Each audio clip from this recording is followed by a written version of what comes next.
Do we have quorum, Mr. Clerk?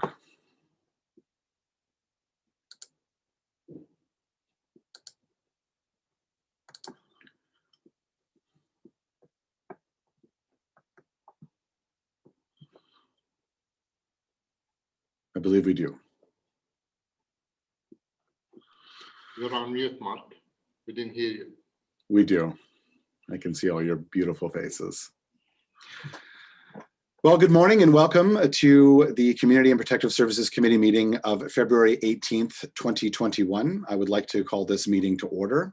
This meeting is being held remotely through Zoom, which is necessary in these times of physical distancing to keep everyone safe during the pandemic. Please note that those who do not need to participate in this meeting can also watch it on the live stream at the Ottawa City Council YouTube channel. A reminder to participants to please keep your microphones muted until I call on you to speak.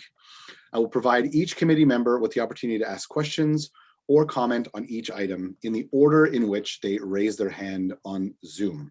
Committee members will be called upon first, followed by any other members of council who have joined the meeting. For panelists, the raised hand option is found at the bottom of the participants list. For attendees, you will find the raise hand button at the bottom of your Zoom window. For those calling into the meeting, please press *9 to raise your hand. The committee coordinator and I will be watching for those cues. The usual 5-minute speaking limit will apply. Of course, you can come back on the board should you exhaust those minutes as a committee member. Members are also reminded to submit any motions, visual supports, or declarations of interest in writing to the coordinator at their earliest convenience. Although the deadlines have passed for residents to register to speak at this committee, residents may still make written submissions prior to council on February 24th. If you have technical difficulties signing in to the meeting, you can contact the clerk's office at committees@ottawa.ca or by calling 613-580-2424 extension 28821. So welcome to the first meeting of CPSC for 2021. I am Matthew Uloff, the Councillor for Orleans and your new committee chair. Je m'appelle Matthew Uloff. Je suis le conseiller représentant des quartiers d'Orléans et le nouveau président du comité. Je suis fier du travail que nous faisons. As a member of this committee since the term of council began, I'm proud of the work that we do here. Under the leadership of our previous chair, Councillor Studs, we have advanced programs and services that touch the lives of all residents of Ottawa, and we thank her very much for her service to this committee. This includes essential social services that improve people's quality of life, emergency services that keep people safe, and the parks, recreation, and cultural facilities that bring our communities together. J'ai hâte de poursuivre nos travaux en équipe afin de promouvoir dans la nouvelle année la sollicitude, la sécurité et la santé de notre collectivité. I look forward to continuing our work together to promote a caring, safe, and healthy community over the coming year. Before we move ahead with today's agenda, I would like to extend a special welcome to Suzanne Obiora, the city's new director for the Gender and Race Equity, Inclusion, Indigenous Relations, and Social Development Service. Suzanne joined the Community and Social Services Department in February. Before that, she was the Director of Primary Care and Regional Programs at the Somerset West Community Health Center. Suzanne brings to this role 18 years of experience in health and social services. She has worked to ensure that health systems are fair and equitable for everyone. Most recently, she co-founded the Ottawa Black Mental Health Coalition, bringing key stakeholders and community partners together to establish a regional mental health strategy that improves access to culturally appropriate resources for Black residents in Ottawa. Mental health is something that I care very deeply about, and this is a wonderful, wonderful coalition. Please welcome Suzanne to this important role, and I look forward to working with her, Councillor King, and their team to advance our priorities of equity and inclusion in the City of Ottawa. On the agenda today, we have several items that deal with housing, an essential social service that promotes inclusion, self-sufficiency, and improved quality of life. As the Council Liaison for Military and Veterans Affairs, housing remains one of my top priorities this term of council. We'll consider our recommendation on updated emergency shelter standards and new standards for transitional housing programs.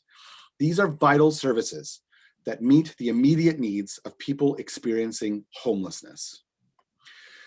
The proposed standards include new and enhanced and more comprehensive, measurable, and detailed requirements. They reflect best and current practices and policies, and they include measures to reduce the spread of COVID-19. Ces normes définissent aussi les attentes, puisqu'assurer ces services essentiels, c'est accepter et respecter la dignité, la diversité, l'expérience et les capacités inhérentes de tous et de toutes.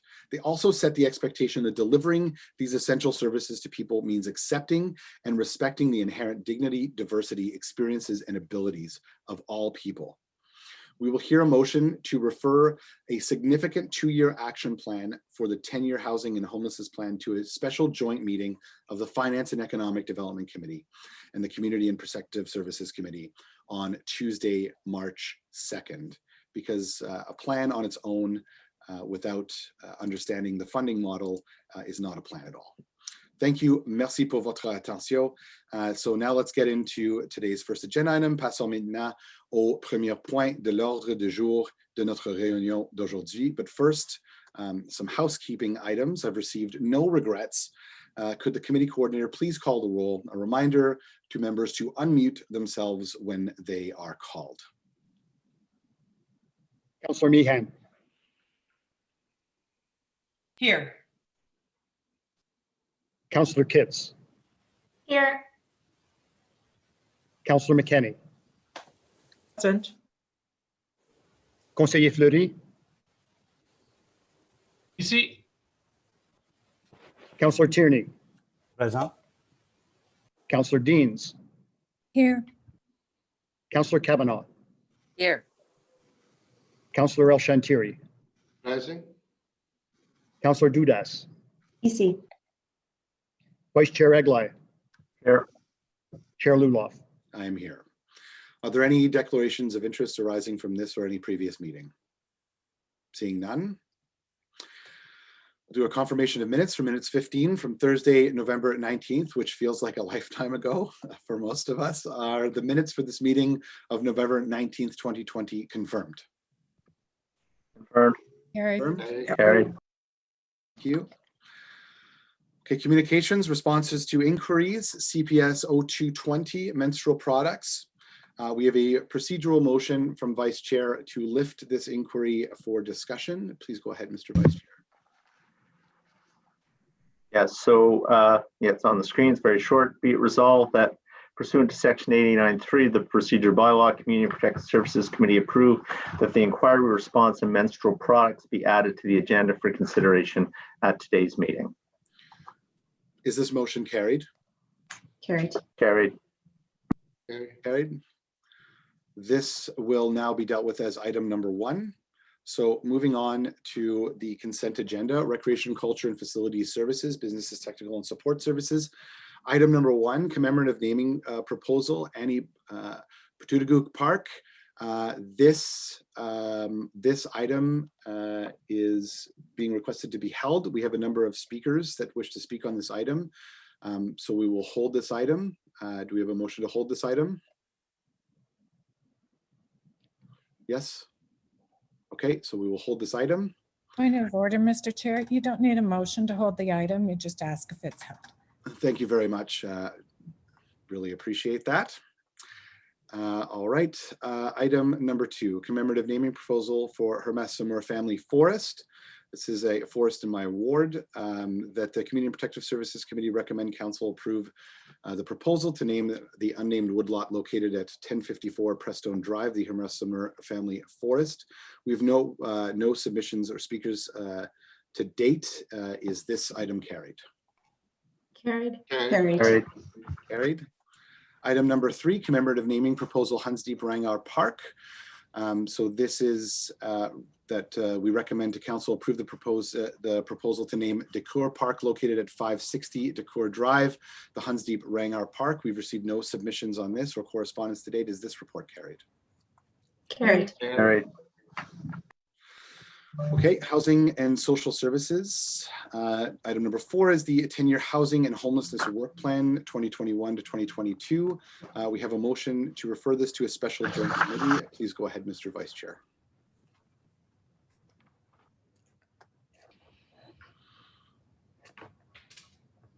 You are on mute, Mr. Vice Chair. Apologize. Whereas the chairs of the Finance and Economic Development Committee and the Community and Protective Services Committee have called a joint meeting for Tuesday, March the 2nd, 2021, to consider the 10-year housing and homelessness work plan 2021-2022, alongside the long-range financial plan housing report from the Finance Services. And whereas the long-range financial plan housing report will be released to council and the public on Friday, February 19th, 2021, with the joint committee's agenda, therefore be it resolved that the 10-year housing and homelessness work plan 2021-2022 report ACS 2021-CSS-GEN-0003 be referred for consideration at the joint CPSC FEDCO meeting of March the 2nd, 2021. Is this motion carried? Carried. Carried. Thank you. Item number 5, 2021 Ottawa Emergency Shelter Standards and 2021 Ottawa Transitional Housing Program Standards. Does anyone wish to hold this item? Councillor Fleury, you wish to hold this item? Is it? Yeah, I have some questions as well. Thanks. Okay, perfect. We will hold that item. And staff also have a brief PowerPoint presentation on this as well. Long-term care services, accountability agreements with the Champlain Local Health Integration Network. Does anyone wish to hold this item? Is this? Yes. Is it a quick question, Councillor Kavanagh, or do you wish to hold the item for larger discussion? I think it still needs, I think it needs a discussion. Okay, we will hold that item. Item number 7, Crime Prevention Ottawa Board of Directors nominations. So we approve the following individuals be appointed to Crime Prevention Ottawa Board of Directors: Julianne Dunbar, Jim DeVoe, and Tom D'Amico, and make a one-time exception to the CPO terms of reference in order to nominate Jim DeVoe to serve an extra one-year term and recognition of his exemplary 8-year service to dedicate his work as Vice Chair since 2017 and more recently as Acting Chair. Does anyone wish to hold this item? Is this item carried? Carried. Carried.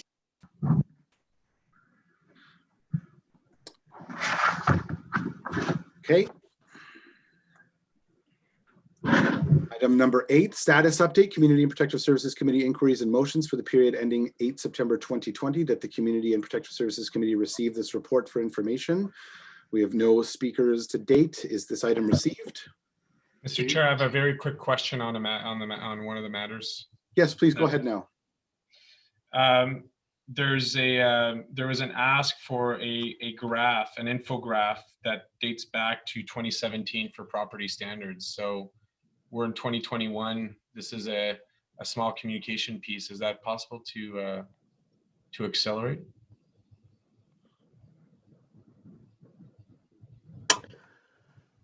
Mr. Chair, I'm not sure that we have the staff in attendance today that could speak to the specific matter, but I'd be happy to take this offline with them and ask for an update for you and for the councillor. Is that okay, Councillor? Thank you. Okay, is this item received? Received. Received. Item number 9 is appointments to the Accessibility Advisory Committee. The Community and Protective Services Committee recommend the Council waive Section 2.1 of the appointment policy as described in this report and extend the current voting members as follows. Don Patterson, Philip B. Turcott, our incredible chair, and Brian Wade for their term ending November 14th, 2022. Is this item carried? Carried. Carried. Carried. Carried. Okay, notices of motion which have been previously given. We have item number 10, Tabor Apartments to rehouse 24 families and cease their per diem. That Community and Protective Services Committee recommend the City Council approve that the city launch a proper procurement process to house the 24 families living at Tabor Apartments, and that the city cease the hotel per diem relationship and use of Tabor Apartments no later than July 1st, 2021. In order to respect the 17 people that have registered to speak on this item, I believe that we have a motion to refer this item to larger discussion at our joint committee meeting, if the Vice Chair wishes to move that motion. Sure. You are on mute. Vice Chair, you're on. Keith, you're on mute. Too early in the morning. So as requested, Mr. Chair, whereas Community and Social Services has identified a number of policy and work plan implications associated with approving the council's recommendations with respect to the Tabor apartments outlined in this report, and whereas this matter should be considered within the broader context of the city's 10-year housing and homelessness plan and associated work plan before a decision is made, and whereas the 10-year housing and homelessness work plan 2021-2022 report has been referred for consideration by the joint meeting of the Community and Protective Services Committee and the Finance Services Chairs of the Finance and Economic Development Committee alongside the long range financial plan housing report from Finance Services. Therefore, be it resolved that the Community and Protective Services Committee refer this item to the joint CPSC FEDCO meeting of March 2nd, 2021 for consideration within the larger debate on the long-range financial plan housing and the 10-year housing and homeless work plan 2021-2022. Would anyone like to speak on referral? Please use the raise hand function. Councillor Deans. Thank you, Mr. Chair. And let me just say, I certainly understand the reason, because obviously what's happening currently with this is not, I think, in the interest of families in the long term, and I don't think it's in the interest of taxpayers. I think it's too costly a program, and we need to find a solution. I also understand the point that it needs to be part of the 10-year housing and homelessness strategy. I mean, my problem is, first off, we've already moved this to a joint meeting of the committee. And now I think what you're suggesting is you're moving the 17 speakers there too, along with the probably 100 speakers or more that will want to come and talk on the strategy at a joint committee meeting. And it's getting a bit untenable. And in my mind, there is a way. I have 2 amendments that I was going to propose for today. I do think that there is a way to address this in a fashion that leaves the door open for the staff to see that the direction is clear where we would like to go, but to have some wiggle room in order to address it. So my preference would be to move ahead and address this smaller issue today and not complicate that bigger meeting on March 2nd by adding on more delegations and making for an untenable day for everyone involved. Thank you. Thank you, Councillor McKenney. Thank you, Chair. I also disagree with deferral to the joint committee. This does not have to be considered in the larger 10-year housing homeless plan. I'm not sure if people realize just how large, just how significant our housing, our affordable housing and homelessness emergency is, but it goes well beyond 24, what I understand now are 16 units, well beyond. So to actually couple this actually takes away from the importance, takes away from the discussion that we have to have at FEDCO. We can't just declare a homelessness emergency and then make it insignificant by adding an item like this onto it. We can deal with this today. We are a committee of elected officials. We have had all the information. I understand that staff have been out to speak with each of you, which is unusual, but I think that you've all been briefed by staff. And we have people who are here to speak today and to put this onto a 10-year housing homeless plan for really 16 families. We had 2,000 people sleep in shelter last night, talking about 16 out of 2,000. We've got 12,000 people on a wait list. We've got 36,000 people who can't afford where they're living today and are at risk of losing it. We've got 2,500 to 3,000 who are at risk of being evicted. This doesn't belong with the discussion on the 10-year housing homeless plan. That is huge. This, by pushing it over, all we're doing, it's quite obvious, is we're going to drown it out And we're going to continue to ensure that, we don't give this the significance that it needs. So I disagree with the deferral. Thank you, Councillor. Councillor Tierney. Great. Thank you, Mr. Chair. I disagree. I think we actually should talk about both of them together, and the joint committee is certainly the place. And yes, putting the extra hours in meetings is critical to hear from everyone. I completely agree. At the same time, I want to talk about referral. That's what this motion's about. I want to hear from staff. I don't know if it's Donna or whoever. Do they support referral to that to the March 2nd meeting?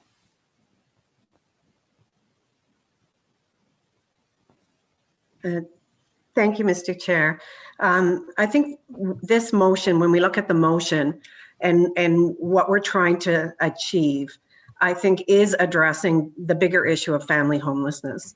And I think the intent of the motion is to try to find solutions that we can not just address the 24 families, but to look at family homelessness in its entirety. And I think while looking at this, making decisions in the isolation of the bigger context, there are unintended consequences and negative consequences for these 24 families until we start to address the policy and system and funding issues to really get at the solution of the problem.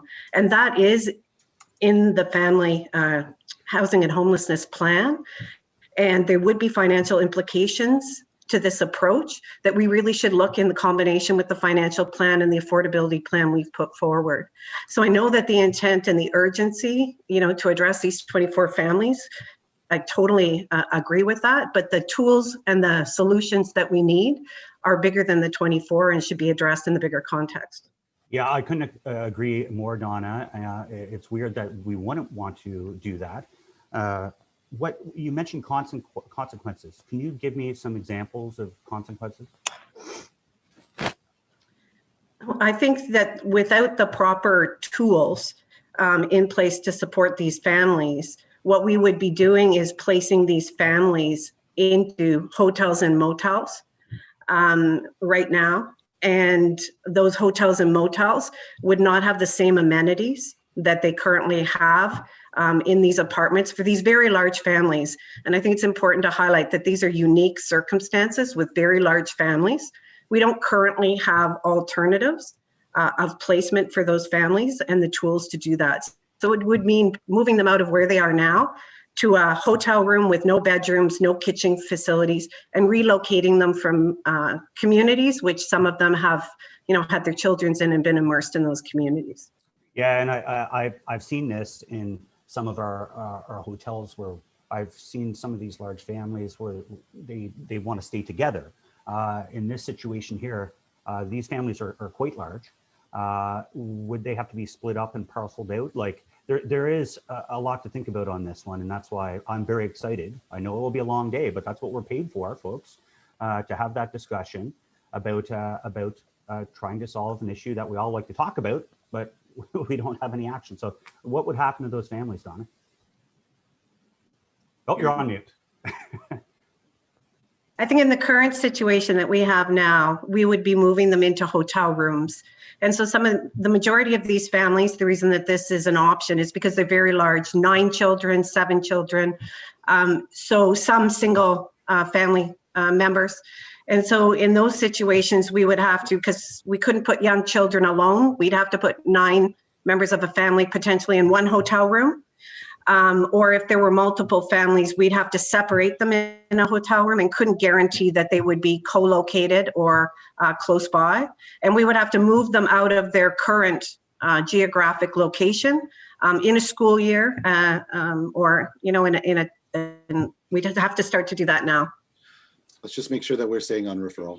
Oh, thank you, Mr. Chair. So on that, I'll just leave it at that and say, yes, I certainly support referral and the broader discussion. Thank you, Mr. Chair. Thank you very much. Councillor Kavanagh. Thank you, Chair, and congratulations on your new position. Thank you. I'm voting against referral. I was looking forward to hearing the amendments, so I felt that there was some way forward. Councillor Deans mentioned this, and I'd like to hear it. I think that It would be great to work through this. And I agree with Councillor McKenney in terms of that this is a specific situation and it's been ongoing. We've had the Auditor General look at this situation. We know the condition there. I just had a major landlord email us last night saying that they have space available. So it's an interesting issue, but I think it needs discussion today. We have people here who are delegates, and I'd like to hear from them. So I am not supporting referral. I think it'd be a very good idea to give Councillor Deans a chance to put forward her amendments. Thank you very much. Councillor Meehan. Thank you very much, Chair. I too will not be supporting deferral. This issue is not a new issue. We've been dealing with this apartment complex for quite some time. And I think that it's been studied.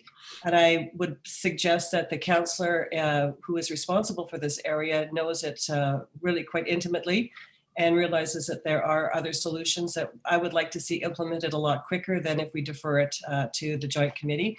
And I too would like to see Councillor Dean's amendments. So I will not be supporting deferral. Thank you very much. Vice Chair Eglai. Yeah, thank you. I'm not sure. So it seems to me what we're talking about here is referring the matter for about 2 weeks to a larger body with more information as supported by staff to have a more fulsome discussion about how we can deal with this problem, how it fits into the bigger puzzle of the homelessness situation in our city. And you know, I do understand that people have signed up today, and I do understand that people are very engaged on this subject. I believe this is enough notice for people to make themselves available again on the 2nd. And, you know, perhaps even the clerk of the committee could reach out to the individuals who have signed up to make them aware of the new meeting, how they can sign up for the new meeting and make themselves available to speak to the matter. If that's acceptable to the chair, to give that direction to the clerk, to make sure that these people's voices are not lost, that their engagement is preserved, and we can hear from them as part of the bigger discussion, where there's more people around the table, there's more information to sift through, to support us in how we make our way forward and how we make our decisions on this. So again, staff has indicated they can work better with this as part of that broader context.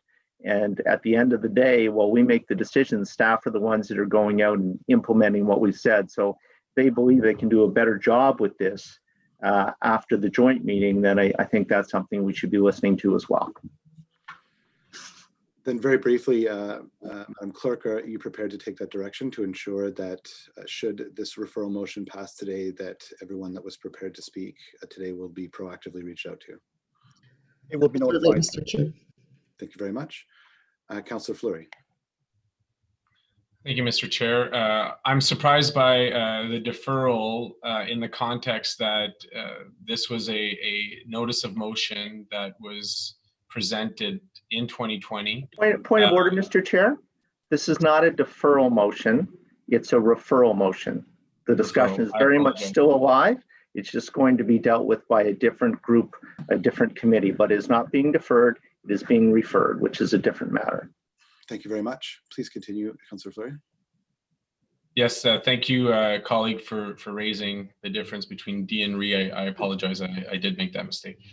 So we have a number of delegations that took time off work today that made family arrangement to speak to committee on a particular matter. I think our committee was well aware of the report. It was on the agenda. Residents have signed up for it to attend and are ready and able to speak to the matter today. The discussions at the work plan and the joint committee that's proposed are important. They're going to be very big discussions, And I feel like this particular matter, where we have delegations right now on the Zoom call ready to speak to, will be certainly diluted. So there's a number of points that were raised by staff that I believe Councillor Dean's amendment resolves. Many of the colleagues have spoken to me relating to concerns of existing families at the Tabor apartment. I believe the councillor's amendments correct that and ensure that no one's left behind. So I hope that you vote against the referral motion and that we open up for delegation and that we allow Councillor Deans to present the thoughtful amendments that are being proposed. Thank you, Councillor Floyd. Does anybody else wish to speak on referral? Yeas and nays. Okay, I was going to make some comments, but yeas and nays have been called. So yeas and nays, Mr. Clerk. Councillor Tierney, Yes. Councillor Meehan,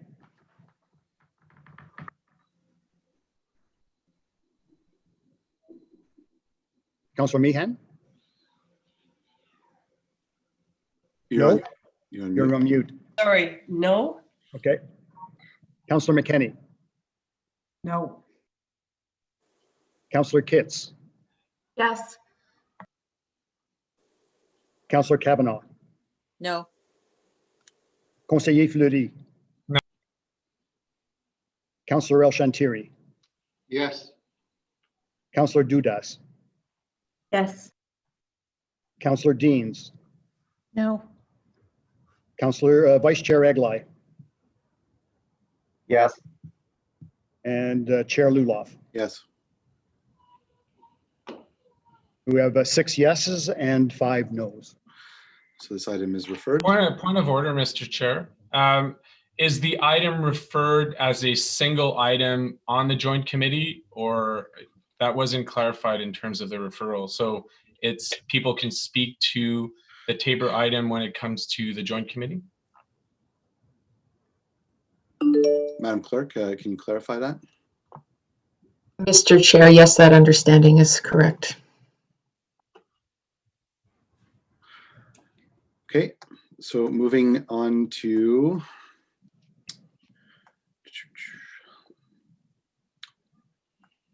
just a quick moment here.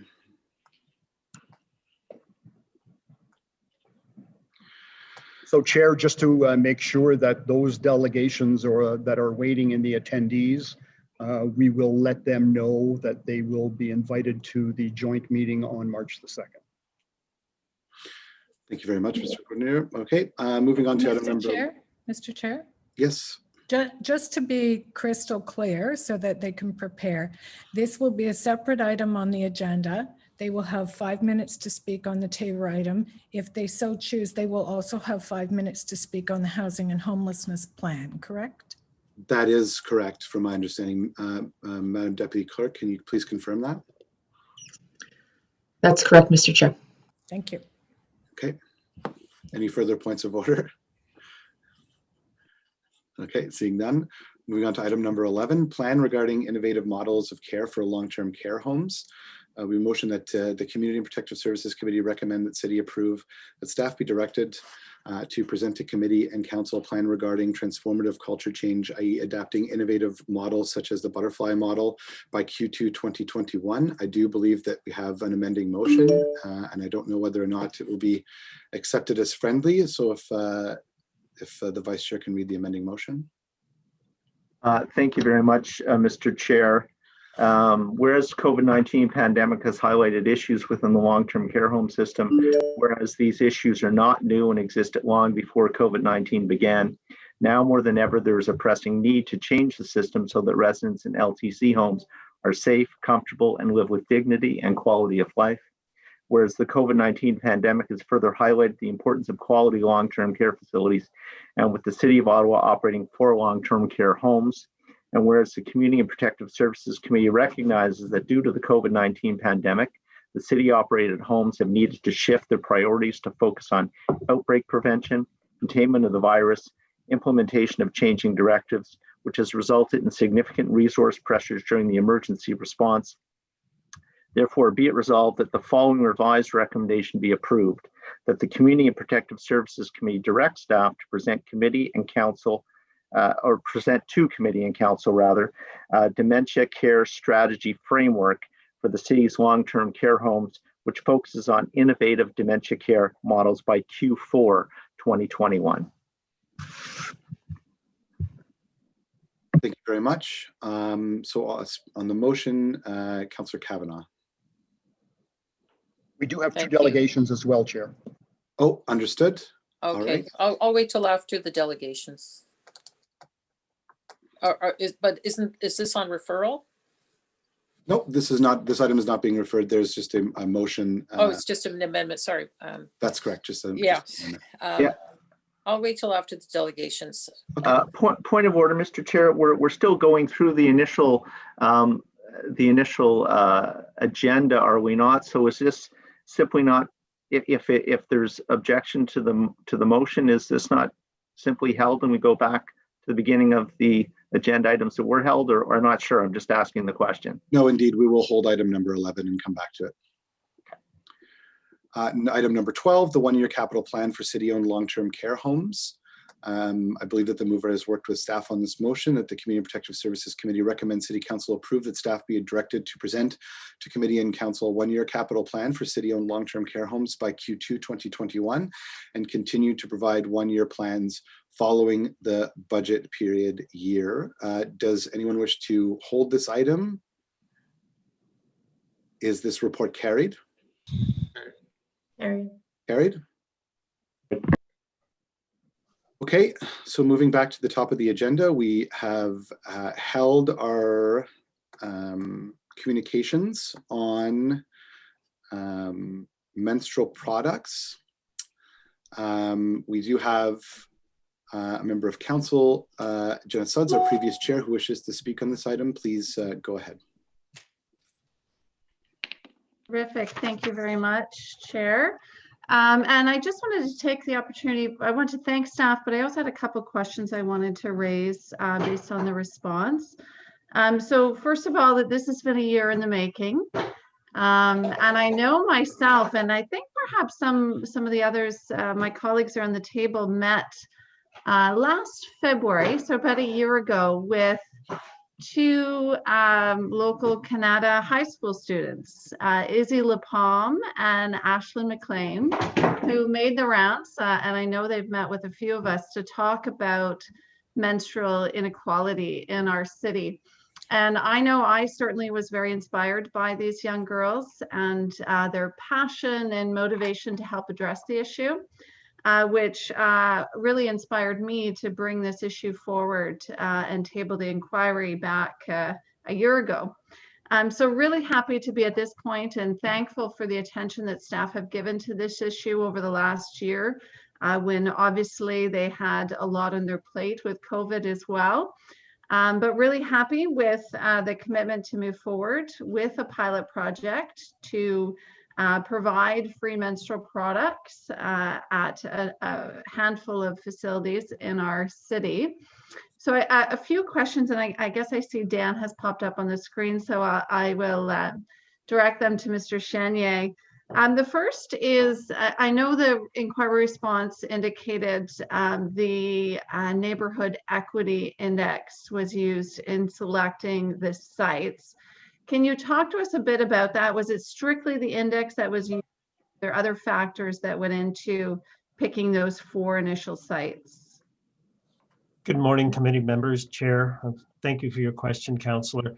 And thank you for a year ago bringing this to our attention and for the support your office has provided us in terms of moving this along through COVID. And we have had to change directions at least once. From what this was initially scoped out to be to what we're bringing to you today. And yes, there were multiple factors, certainly because we are talking about menstrual poverty and there was a wish to focus on neighborhoods that had a demographic that would be best served by this and that would act as a representative site for a pilot project to get a good understanding of what works, what doesn't work for demand. So we did look at demographics of age of the community, certainly income level. We also looked at the facilities themselves, and we thought it is probably best to start in facilities that provide us with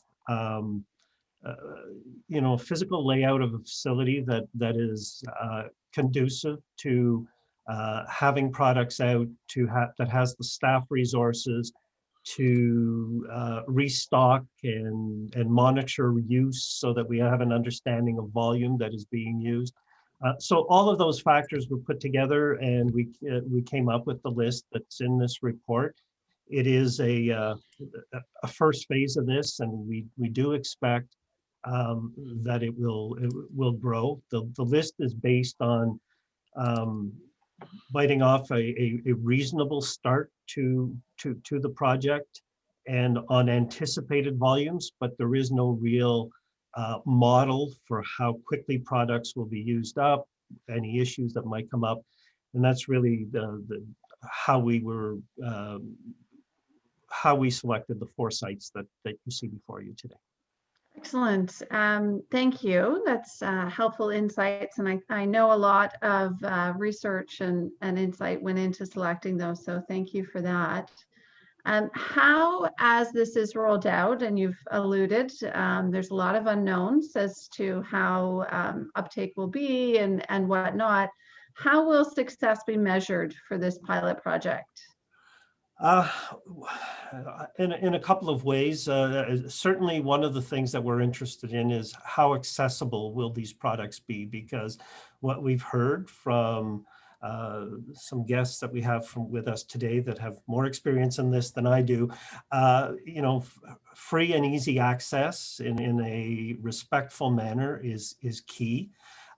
So certainly seeing the product being picked up and taken away, and the need to replenish is going to be one aspect of this.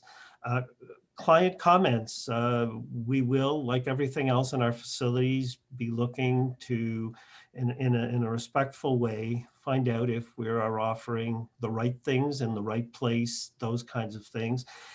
And then talk to our staff about, are there issues with, this is a preliminary start. We don't believe that this is the end state for this program, that there are probably better ways that involve,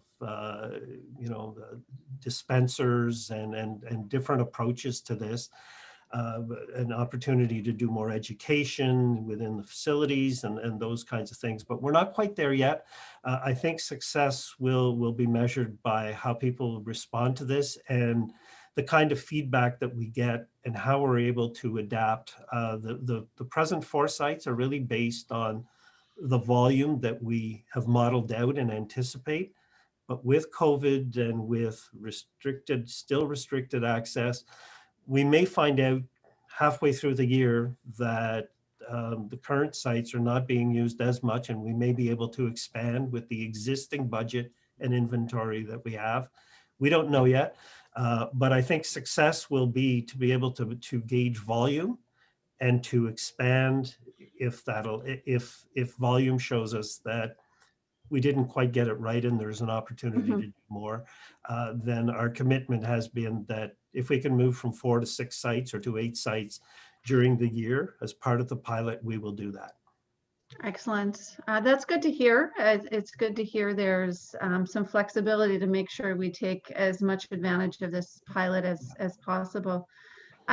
You alluded to the fact, and I apologize, I can't see on the screen, but I think maybe Megan White from Period Packs has joined us, and I'd be remiss if I didn't say how inspiring Megan and the work that Period Packs are doing in our city is. And I'm really happy to see the evolution that the city has decided to partner with Period Packs on this project. My original vision and inclination was that city staff would be doing this. So maybe Dan, if you can explain, what is it that Period Packs will be doing and how are they supporting the program versus city staff taking it on themselves? Well, certainly the concept of creating period packs that include sufficient product for a cycle is a concept that we had not started with. So they did bring that concept, the packaging, and they've already through, well, before COVID, but also through COVID, working with our human needs task force, and I believe there are several thousand residents helped by this program through COVID and the city's COVID response.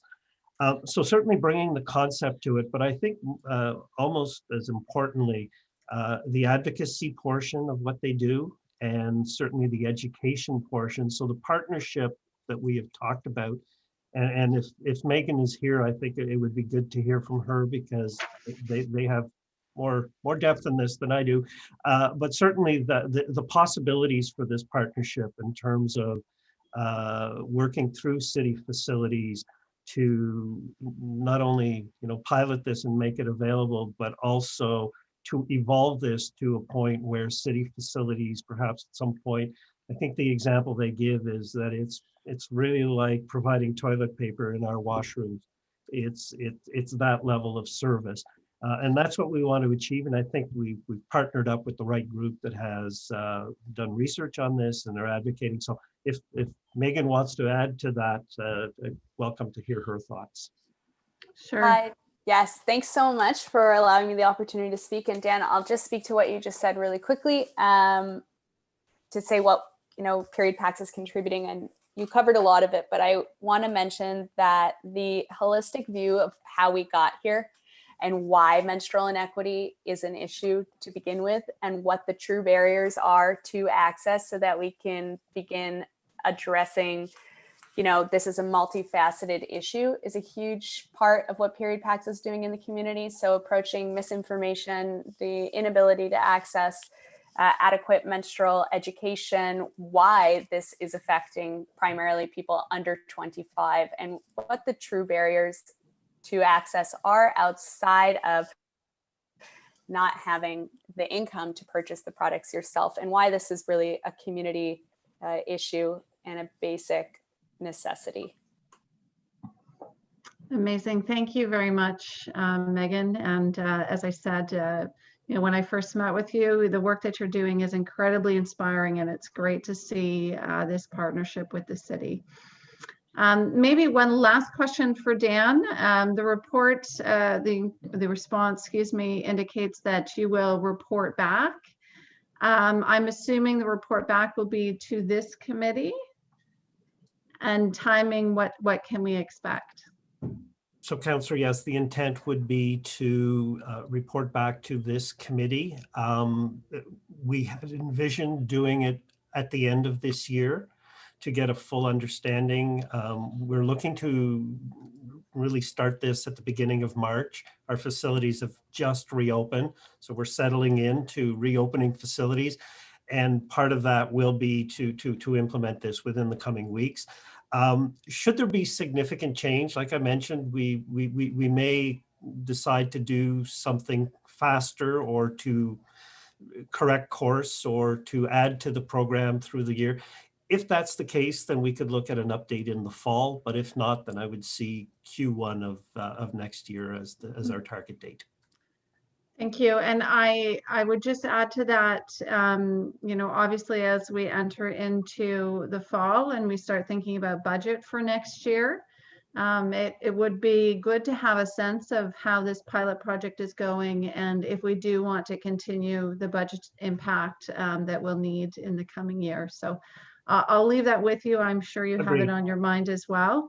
But again, my big thanks. I know this was a lot of heavy lifting, and there was a lot of back and forth between my team, myself, and yours. And I really appreciate your willingness to dive in on this. So thank you very much. Thank you. Thank you very much, Councillor. Councillor Kavanaugh. Thank you. I just wanted to add my thanks and congratulations to Councillor Sutz and to the young women that brought this forward. Melanie, I appreciate it very much. It's a great initiative for a city. It definitely is about equity, and I'm glad that we're going to do this. And I appreciate Dan that you're taking this on in our recreation. I think it's very positive. I can think of a lot of places that would be a good thing. So I just wondered, are we coordinating with schools at all, or have we been in contact with schools? You know, I think some of them are doing the same thing. Chair, I believe that Megan may want to speak to this, because I believe they have established a partnership, I believe, with the English Public Board that is quite an interesting part of what they're doing. Thanks so much, Dan. I'll speak, I guess, briefly about that. So the Ottawa Carleton District School Board is moving forward with a program introduced in fall of 2022. So it's a bit, it's a ways off, but that program will see all restrooms stocked with menstrual products, barrier-free and accessible, including one male restroom in all of their school locations. That I can't take full credit for that. We supported it, but there was some amazing youth also in the community who put that forward. Their student trustee for the board really championed that. But I think it's an important component. I'm glad that you brought it up, because like we keep stressing that this problem really affects people under the age of 25 the most. So a part of our community that needs our support, that needs to be taken care of. And a huge barrier is that, just to chat really quickly, is that these young people are in the care of institutions until the age of 18. They don't have their own disposable income. They aren't allowed to leave the property of school without explicit permission, and they simply do not have access. So seeing these developments in the school board, I think we can use that as a model to try and create similar programs in all of the school boards, and as well as in universities across Ottawa. So it's really hopeful, and it is a key component of ending menstrual inequity in the city. Excellent. I'm glad to hear about it. Thank you very much. Thank you very much, Councillor. Is this item received? Received. Received. I'm moving on to our next held item, item number 5, 2021 Emergency Shelter Standards and 2021 Ottawa Transitional Housing Program Standards. I think we missed, Chair, we missed number 1, which is the Putagook Park. Oh, my apologies. Thank you very much.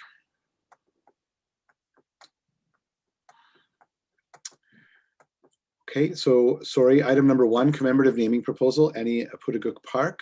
We do have some delegations on this item. Our first delegation is Stephanie Plant and Ian Plant. So please go ahead. Vas-y, assieds-toi. Salut! Salut! Dans 2 secondes, là. OK, assieds-toi, mon amour. Assieds-toi. Bonjour. Attends. OK, prends une respiration. Okay. Bonjour, je m'appelle Yann Plante. J'ai 10 ans et je fréquente l'école franco-jeunesse à Côte-des-Sèvres. Ma mère et moi faisons plein d'aventures dans la ville. Nous avons mangé à tous les McDonald's, nous avons visité toutes les bibliothèques, nagé dans toutes les piscines et récemment nous avons été dans tous les parcs canins. Je connais bien la ville et j'aime y habiter ici. À l'école, nous apprenons beaucoup sur les peuples autochtones. L'année passée, j'ai eu mon 9e anniversaire au parc Sandy Hill. Un jour, j'aimerais dire à mes amis qu'on se rencontre au parc Putagook. Le nom Putagook est mieux que le nom Sandy Hill. Merci, je passe la parole à ma mère. Merci. Bonjour, présidente du comité, conseillère et membre du public. Je m'appelle Stéphanie Plante. Vous venez d'entendre mon fils Yann. Après mes commentaires, vous allez sûrement entendre des experts et des expertes plus connaissants que moi dans le domaine d'art, d'histoire et des peuples inuits. J'ai décidé, au lieu de parler d'Annie, sa vie et ses places comme une des meilleures artistes qui ait vécu dans la capitale nationale, je vais vous donner un aperçu et l'appui et l'engagement avec la communauté artistique, politique et autochtone que la soumission du parc Putagook a provoqué. Quand j'ai commencé ce projet en janvier 2020, j'ai demandé la permission de la famille d'Annie et les réponses étaient immédiates et enthousiastes. I remember fondly the first lunch I had with Veldon Coburn, the father of Annie's daughter, at Café Nostalgica, and my first phone call to speak with Annie's brother C in Cape Dorset, Nunavut. When I started reaching out to academics, art experts, and elected representatives to ensure their support for this project, the average response time was less than 24 hours. And the Office of the Premier of Ontario, in the middle, which was the initial chaos of COVID-19, personally reached out to the Premier of Nunavut to ensure that I would be in touch with So Savi Kakat, the results of which is a series of endorsement letters from up north that came from registered mail, which you should all have a copy of. The July 30th CBC article by Idil Musa received 130 retweets, 477 likes on Twitter, 103 likes on Facebook, and 174 positive comments on CBC social media platforms. I'm told that after COVID, this was the most engaged story on the CBC Ottawa website, and I'm forever grateful for the positive response and the interest the media and the community have taken in this effort. But don't let the metrics guide you. At the opening, you heard what was the next generation of municipal taxpayers and voters tell you that representation matters, women matter, the arts matter, and most importantly, Inuit people matter. As today, it is quite possible that an entirely new generation will write any Putuguk Park on birthday party invitations, T-ball signups, dog park meetups, soccer registration forms, summer camp locations. The Putuguk Park will be tagged on Instagram and TikTok posts about ultimate frisbee. And most importantly, it's over where 1,300 urban Inuit can call theirs. Presently, in terms of municipal parks, there is nothing. Conseiller Fleury, merci à vous et à votre équipe pour l'aide et le soutien que vous m'avez fourni pour faire aboutir ce projet. I look forward to working with you and other city staff to continue to advocate and insist on parity and diversity in the topography of our wonderful city. Merci et je suis ouverte si vous avez des questions. Merci beaucoup. Je suis tellement impressionné avec Yann. Conseiller Fleury. Merci, Monsieur le Président. Bonjour, Stéphanie. Je veux te remercier personnellement. Toi et moi, on a travaillé ensemble de façon rapprochée depuis la dernière année là, pour soumettre ça, mais évidemment, on ne serait pas en position d'avoir une proposition aussi bien rodée si ça n'avait pas été de ton effort. Donc, je veux reconnaître la part d'une bénévole, d'une résidente qui est passionnée, qui a à cœur sa communauté, puis qui, à travers ça, a un impact réel. Donc, je souhaite souligner ta contribution. J'aimerais peut-être, pour la part du comité, si tu fais signifier, j'ai eu quelques questions au niveau de l'engagement de la famille d'Annie. Est-ce que tu pourrais parler particulièrement, tu as parlé des lettres du Nord, de la communauté Inuit et tout, mais juste particulièrement, si tu peux clarifier pour la famille d'Annie, je sais que plusieurs sont intéressés. Oui, absolument. So my first step I did was I reached out to Professor Coburn. As you know, he's the father of Annie's daughter. He was really enthusiastic. One thing he said to me, which really stuck with me, is that there's some salacious content, I would say, about Annie from the last 2 years of her life online. And he was really adamant that he would like his daughter to have a positive place and a positive association concerning her mother's life when she asks about her. And I agree that our children are looking for these kinds of symbols in our municipal landmarks. The other thing I did for the first time in my life, I phoned Nunavut and I spoke with her brother C. He doesn't have the internet, but by phone, he gave his endorsement. And it's my understanding that the city of Ottawa also received an affidavit from Annie's cousin who lives in the city. I did not speak to him personally, but I know the city staff did. As well as you saw, we had the reference letters from Premier Joe, we had her MLA, we had our MPP. So overall, lots of engagement with the community and really positive responses all around. Absolument. Merci de clarifier, Stéphanie. Merci encore. Puis, Merci à vous. Je sais qu'après ça, on aura un autre projet. On a toujours plein de projets dans la communauté, donc félicitations. Merci. Merci Stéphanie et Yann pour votre témoignage. On apprécie beaucoup. Next, we have Alexandra Badzak de Galerie d'Art d'Ottawa. Merci. Je suis heureuse d'être ici aujourd'hui. I'm certainly very happy to be in such great company, albeit virtually, with Councillor Fleury and Stephanie, whose incredible grassroots efforts really got us all here today, along with my incredible cultural colleagues, representing Saw Gallery, the City of Ottawa, Carleton University Art Gallery, and of course the National Gallery of Canada. And I know Dr. Sasha will be speaking right after me. We've all come together to support the recommendation to name the Sandy Hill Park in honor of artist Annie Putuguk. As director and CEO of the Ottawa Art Gallery, I support the move to diversify the naming of spaces across our city, most especially by artists who should be recognized and remembered and celebrated for their incredible contribution to our shared cultural life. Those of us in the arts in Ottawa, across Canada and internationally know of the importance of Annie Puttigut's work, whose pen and pencil crayon drawings drew upon the legacy of her famous artistic family, including her grandmother, Pistoluk Ashuna, while making a pivotal shift in subject matter and aesthetics with depiction of contemporary Inuit life from a deeply personal viewpoint as a woman. She depicted what was valued and unique in her culture through the counterpoint of what was rapidly changing. She rose to the spotlight when she won the prestigious Sobey Art Award, and her work has been exhibited around the world and collected privately and publicly by almost every major art gallery in Canada, including the National Gallery of Canada, and of course, the Ottawa Art Gallery. Sadly, her fame and exceptional talent was tragically cut short when she died here in Ottawa at the young age of 47. Yet in that short time frame, Annie Puttigut was remarkably prolific, producing over 1,000 drawings that changed the way we from the South viewed Inuit culture, not as fixed in time and tradition, but rather a complex mixture of traditional ways of knowing and living with the sometimes stark realities of modern life within a rapidly changing consumer culture. So in conclusion, and certainly on behalf of the staff and board of the Ottawa Art Gallery, I'm very pleased to support this effort. To celebrate Annie's mark on Canadian culture through the naming of the park is very exciting, as is the opportunity to expand the roster of diverse individuals whose stories deserve to be told through placemaking. What I'm particularly pleased with is the opportunity, or the potential opportunity, to provide context to the naming of this opportunity, not just with interpretive biographical information and original artwork, but with ongoing community programming, which is what we are planning if this proposal moves forward, meaning that her legacy will continue by encouraging others to connect and heal through art making. So I hope the committee supports this important proposal. And again, I must thank Stephanie for her incredible efforts to make this happen, and Councillor Fleury for bringing us cultural partners together. Merci. Merci, Alexandra. Councillor Fleury. Alex, thank you so much for the eloquent presentation of Annie and the art that she produced and the importance of the recognition.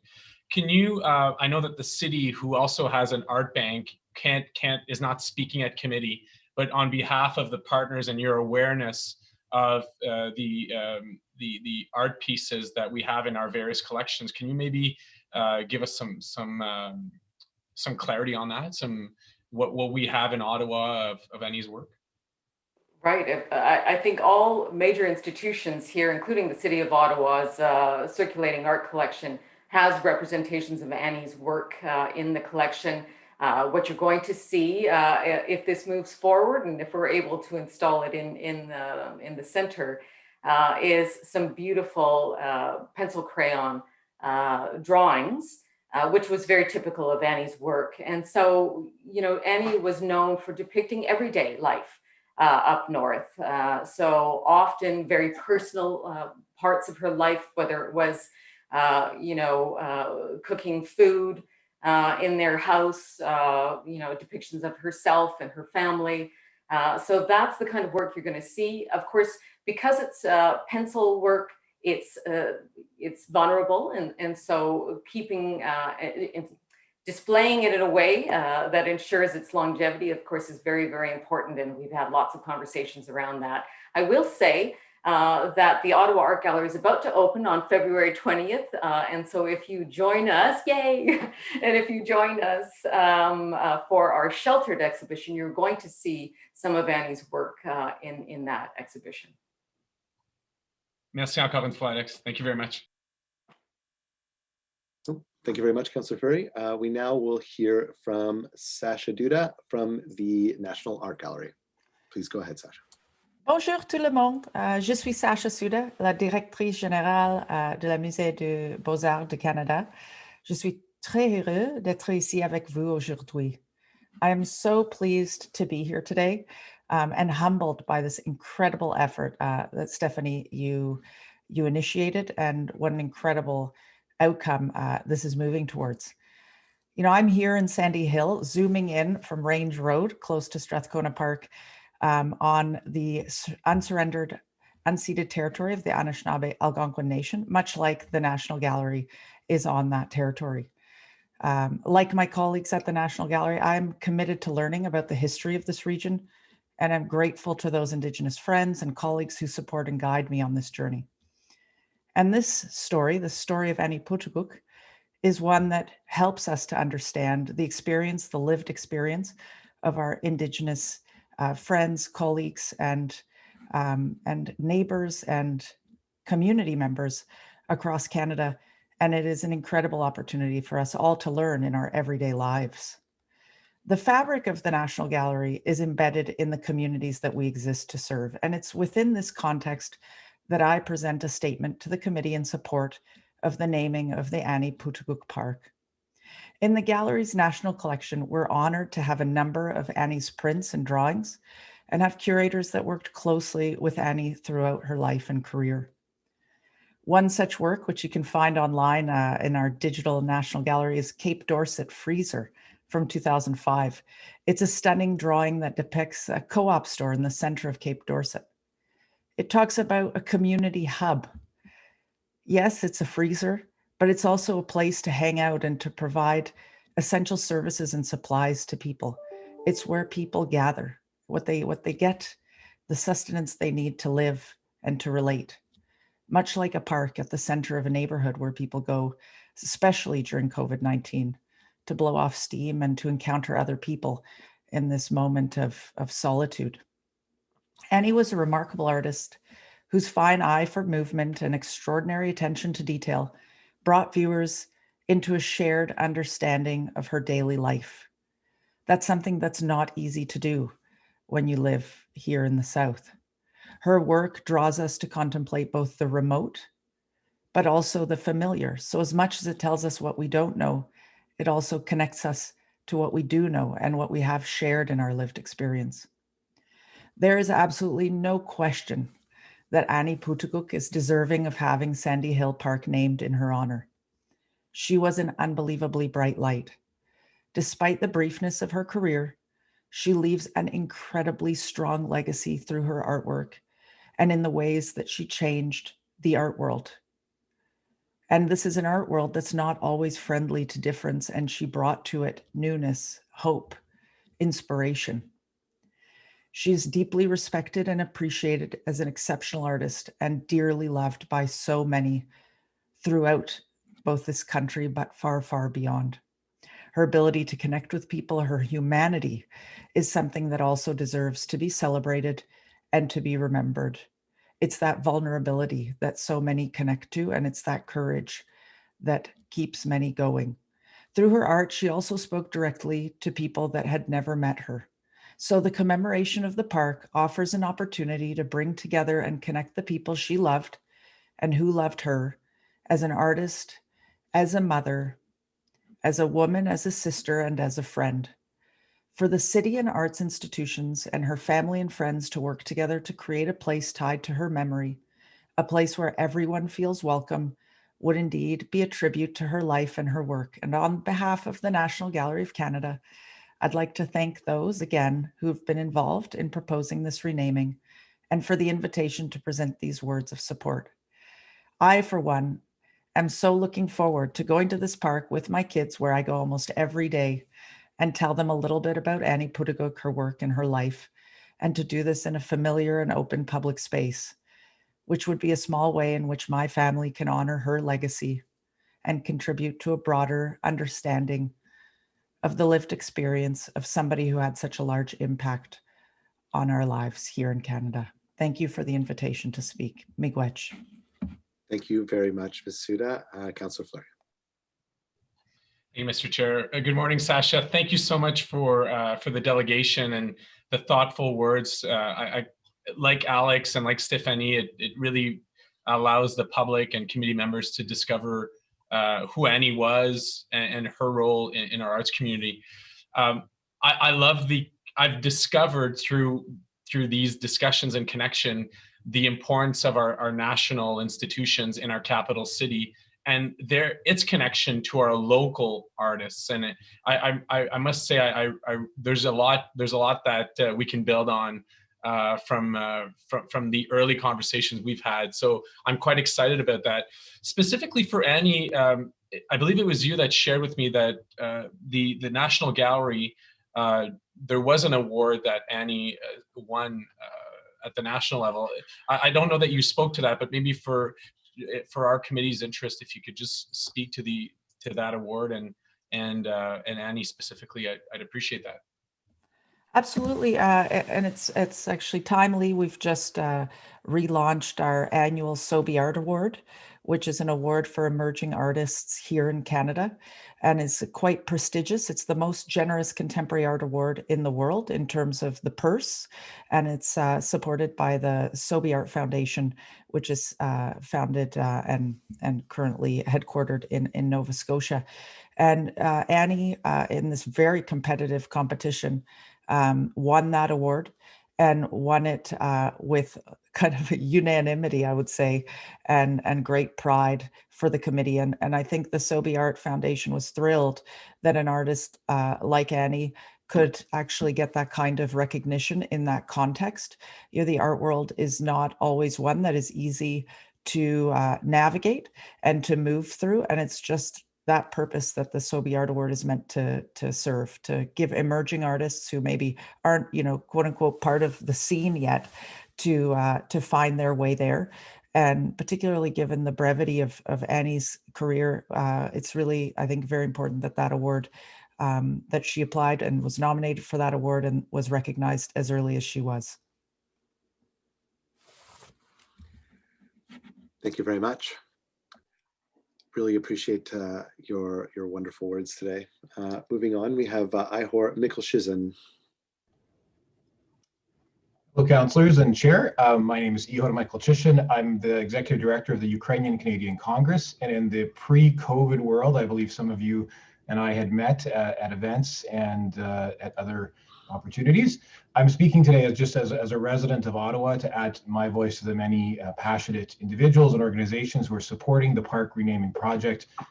Obviously, as you heard from the artistic experts here, Annie was an award-winning artist, but as a resident of Ottawa, I know that we are all looking forward to more of these kinds of opportunities to rename parks and other municipal locations for the many diverse people who make a contribution to our community.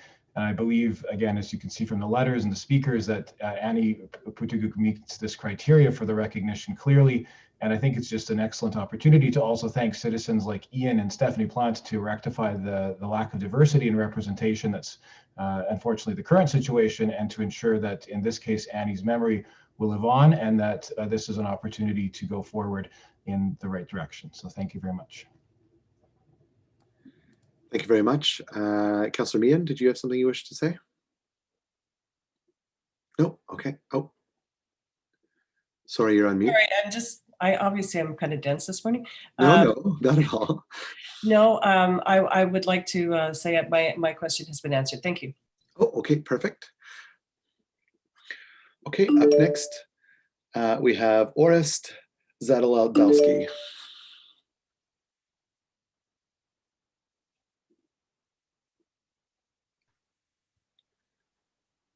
Mr. Zakadowski? Hi, can you hear me? Yes, we can. Okay, great.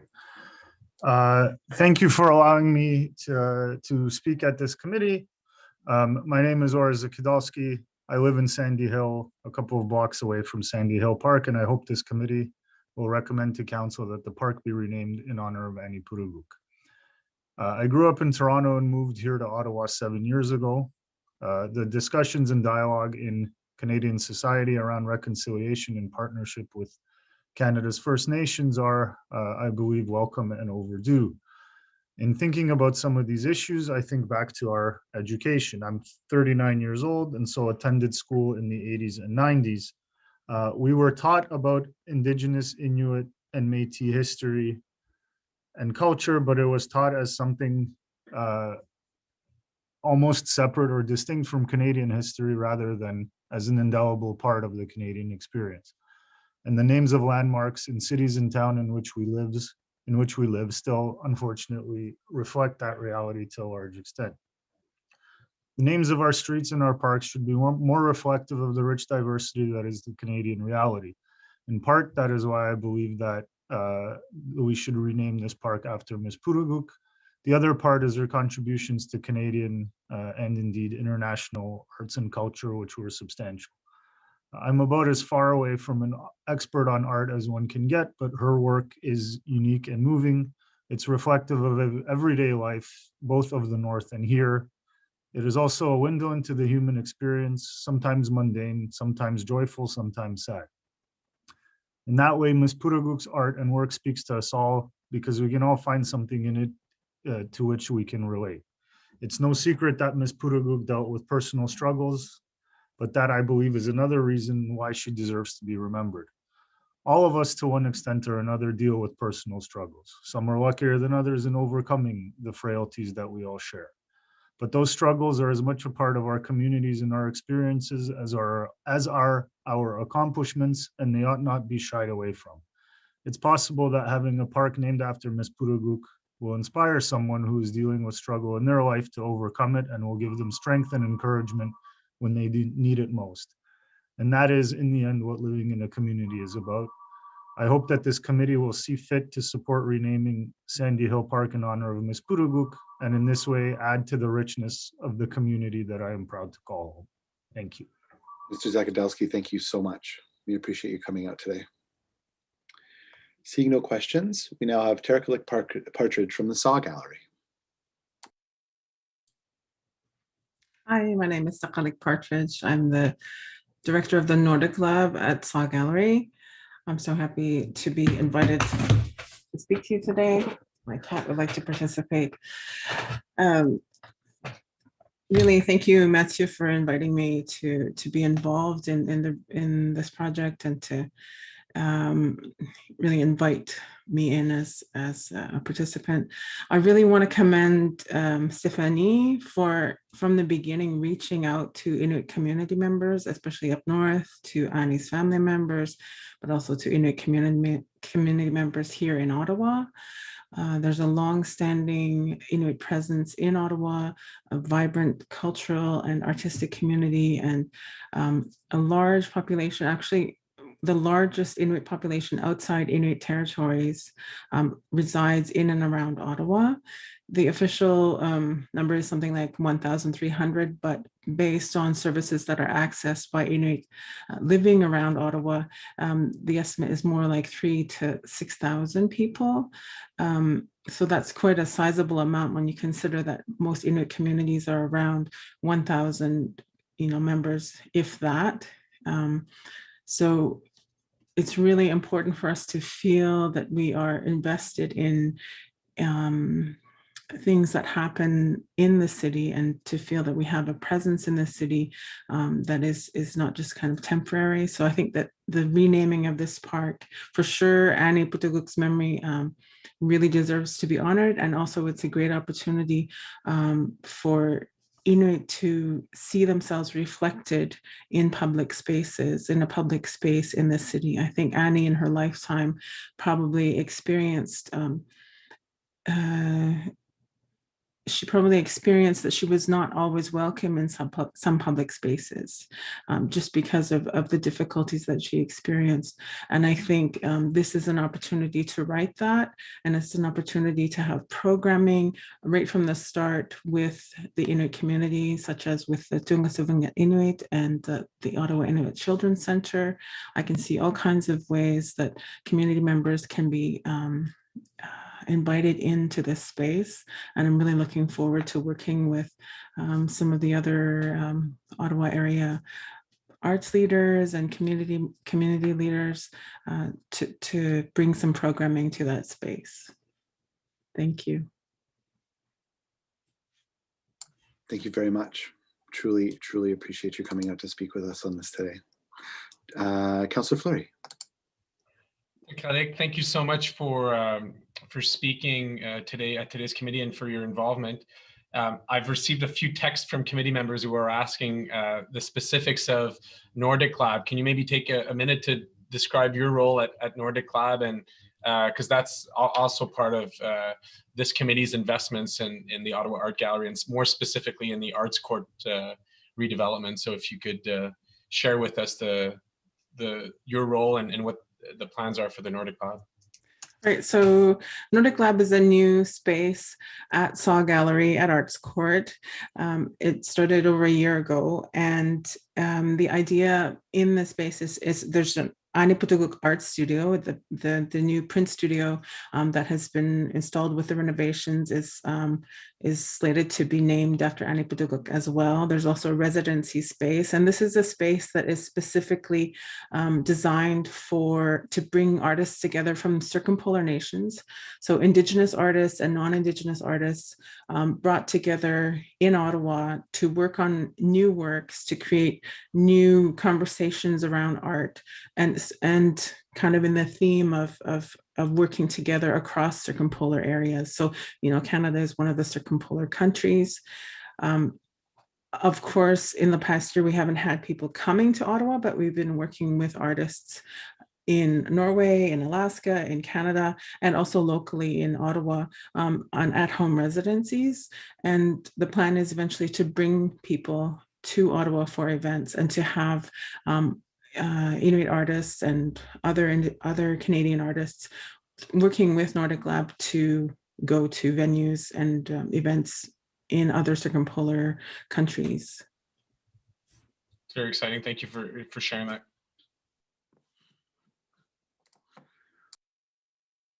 Thank you very much. We have no further delegations on this matter. Oh, sorry, Councillor Egley. Yeah, no, not a delegation, just a quick comment and then a quick question for staff. So I just want to say my son, who is a visual artist, introduced me to the works of Aniputuguk a number of years ago. And I was immediately struck by the beauty and the real sense of genuineness in her work. And I've been a fan ever since. So I think this is extremely fitting to name the park after Annie. And I was wondering, I have a quick question for staff. I guess it would probably be for Mr. Chenier. Ms. Chenier, I was wondering, and I put this out as a suggestion, whether there might be a way to incorporate a reproduction of one of Annie's pieces of art in the new sign for the park. So not only would the name be there, but a visual reminder of the great creativity of this artist. I don't know if that's something that can be done or not, but during the discussions, it really struck me as that might be a very fitting way to engage the public in really the history of what we're trying to say here at this park. So I leave that as a suggestion for you on a comment, and if it can be done, I think that would be fabulous. Thank you, Councillor. Happy to look at it. We've also been asked to see if we could put on the sign the third language, so that we will have English, French, as well as Annie's language. And so we are exploring that. I had not heard the request for including a rendition of her paintings, but we can certainly, I don't know if that's possible in the sign. I can tell you, and Councillor Fleury may want to talk about this, that we are, Sandy Hill Park has a Sandy Hill Community Center within its area and some lobby space, and we are preparing to display some of her artwork that is part of our municipal arts collection in that. So Julie DuPont in our public arts program has been working on that with the councillor's office. I appreciate that. And as I say, the thought just came to me as I was hearing, the various residents of Sandy Hill saying how often they attend the park and bring their children and really want this to be sort of part of a learning experience as well. And so I just put that out there, Dan. I don't know if it is doable, but if you and your team could think about it, then I would appreciate that. Thank you. Yeah. Councillor Fleury, once again. Mr. Chair, this is on wrap up. So if there's other comments or question, I'm glad to wait. Was there anyone else on the list? It doesn't appear so. No, go ahead. Okay. Thank you, Mr. Chair, and I want to thank the city. It's one of the unique processes of naming that's really been enjoyable. We have an active resident. We have the support of the community association. We've had a number of arts partners that, as you've heard today, that have engaged. I want to thank. We often go through a number of processes, and as you know, Mr. Chair, at times it can weigh heavy. In this context, I want to thank Marc Desjardins and Dan Cheney and his team for facilitating that. It's been a tremendous opportunity to connect the city, who also has an arts, obviously an arts department and an arts collection, and the facility itself. So let me provide to the committee an update. If the report is to pass, there are a number of intentions. One, as Dan highlighted, is to highlight an exhibit space in the Sandy Hill Community Center, to highlight Annie, to highlight Inuit art, and to highlight her work. There is a work in progress between a number of partners. You've heard from them today relating to yearly programming for Inuit and for artists in the park. So we're working through that, and obviously that will be promoted in time in terms of programming. And there's a number of elements Dan highlighted to the Inuit wording on the plaque, for example, and additional elements. So if committee or residents have ideas, we're in the brainstorming, pending obviously committee and council approval of the renaming of that park. So, encore une fois, un simple merci à tous les participants, tout spécifiquement à Stéphanie, une bénévole résidente avec une idée, puis qui vraiment a été capable de mettre un dossier extrêmement bien rodé, extrêmement bien réfléchi, qui nous permet aujourd'hui d'être en position, d'après moi, d'avoir une considération là, pour la nomination d'Annie Poutoukuk, changer le nom d'un parc avec toute sa signification. Alors, je félicite Stéphanie et l'ensemble de la communauté. Merci beaucoup. Is this item carried? Carried. Carried. Carried. Wonderful. Thank you so much to everybody who came up to speak on it. And to Councillor Fleury for putting this forward. Moving on to our next held item, which is item number 5, the 2021 Ottawa Emergency Shelter Standards and 2021 Ottawa Transitional Housing Program Standards. We do have a PowerPoint presentation from staff on this to be followed by questions to staff. So I'll now turn it over to staff for presentation. Good morning, Chair Luloff. I'm Marion Connolly, the Program Manager for the Community and Family Shelters Branch with Housing Services.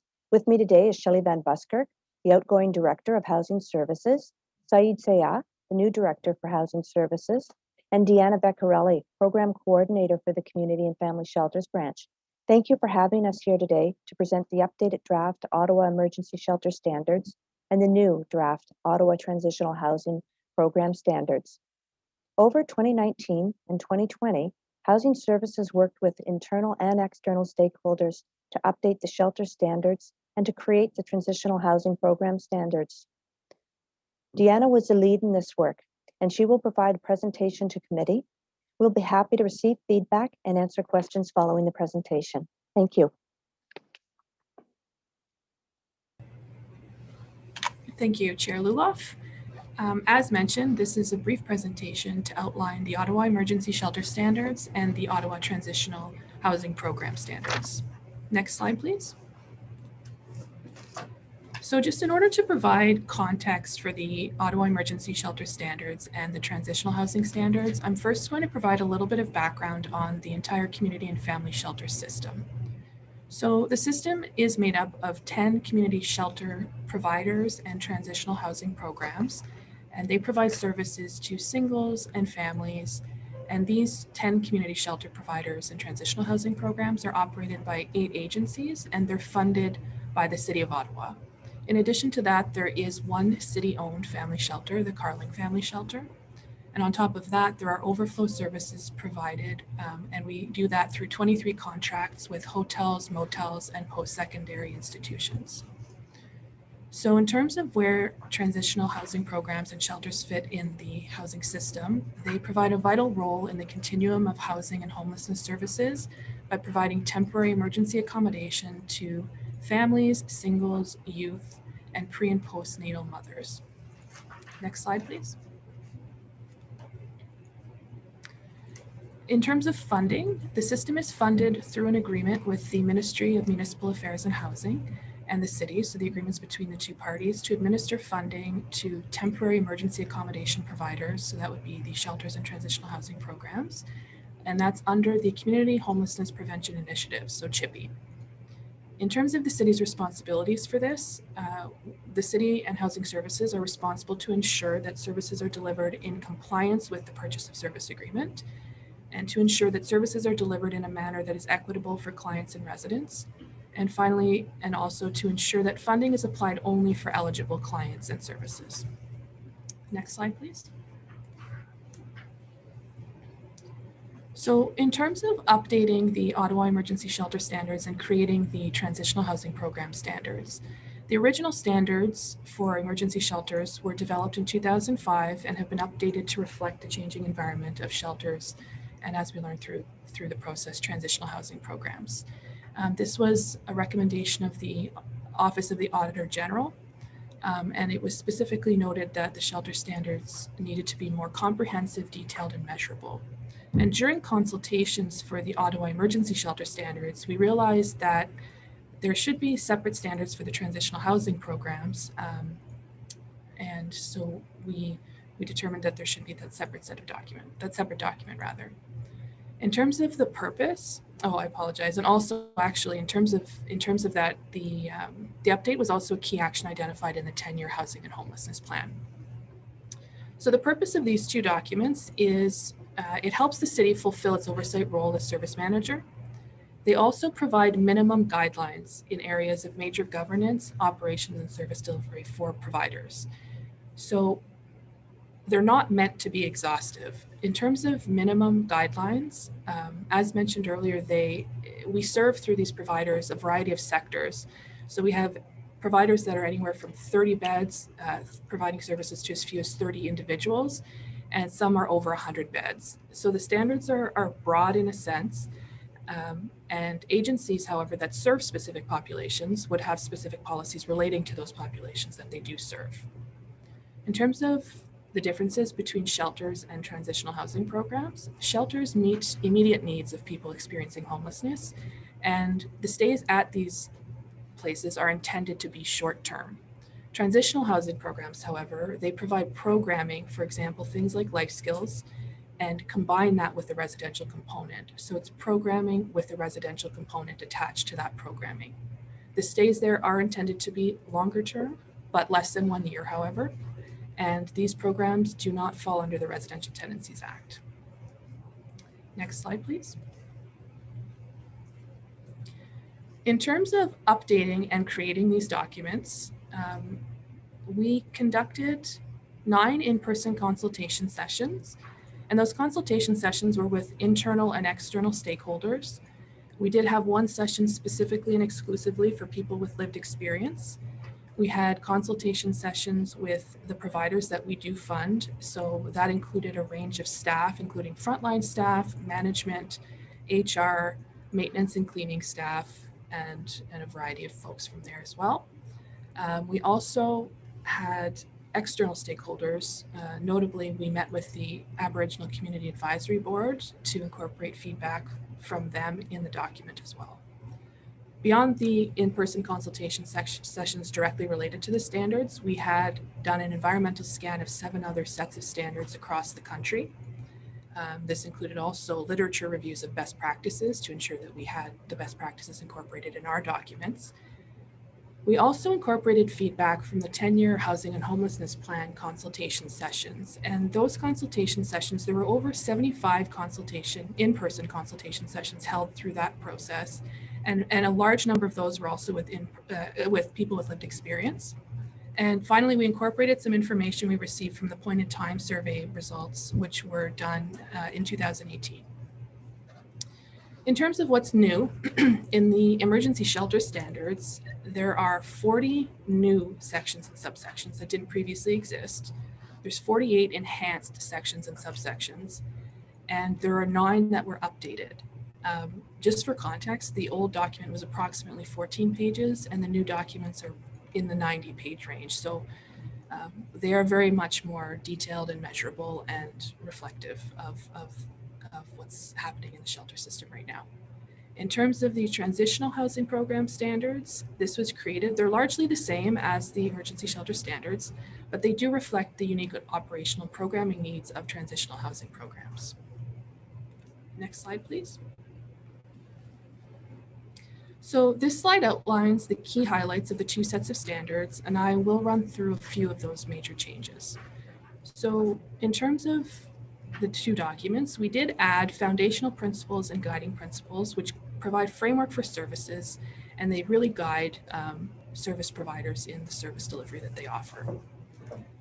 Really important too is that after COVID-19 and throughout the pandemic, we took the time to also review the documents with the COVID-19 lens. We had pretty well completed those drafts and then COVID hit. So we had to really look back and reflect on what we needed to do to update those from a COVID lens. So we engaged our partners at Public Health and have made those updates appropriately.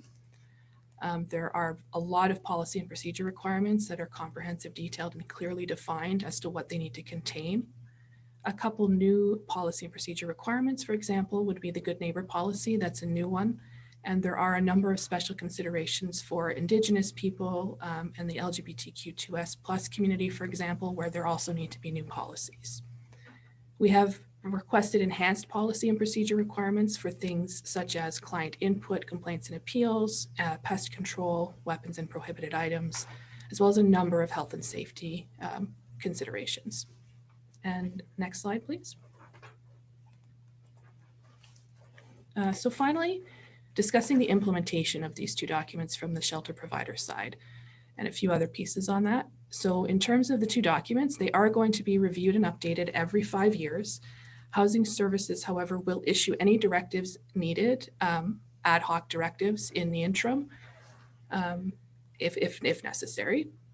In terms of costs, so there were or are going to be some retrofits required, particularly around the COVID-19 retrofits for some of the facilities.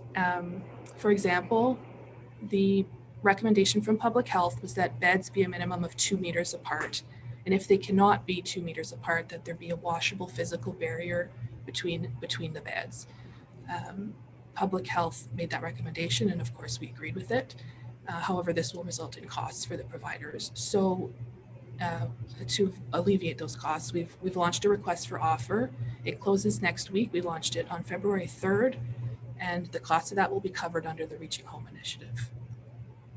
In terms of updating, in terms of updating service agreements, we will be doing that with the providers, and they will and or may include updated language around staffing ratios, capacity limits, and block funding.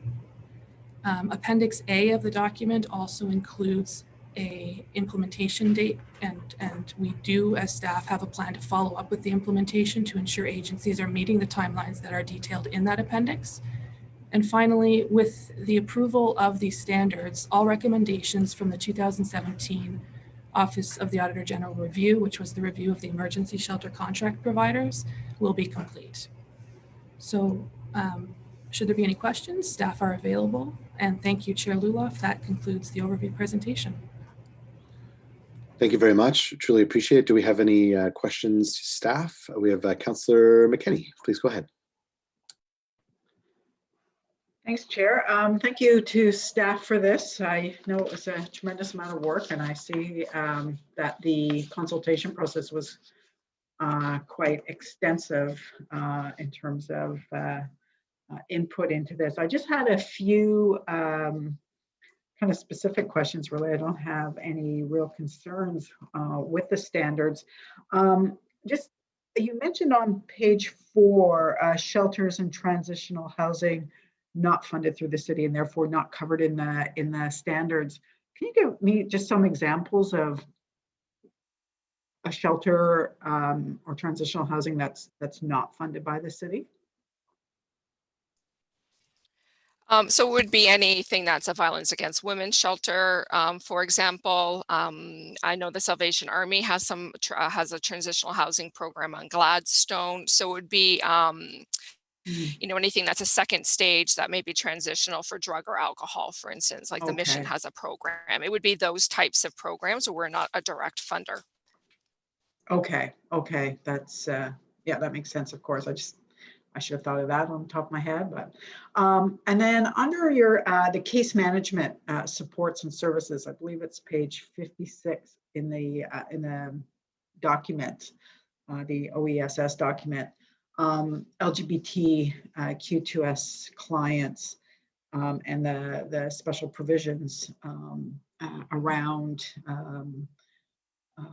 you know, queer, but especially transgendered individuals who seek shelter. You know, I think that the standards in here are good. They certainly speak to ensuring safety for everyone and making sure that people are housed in the gender that they identify or at least are comfortable in at that point in their lives. But I mean, Shelley, you and I have had experiences with some shelter clients who are transgender. They may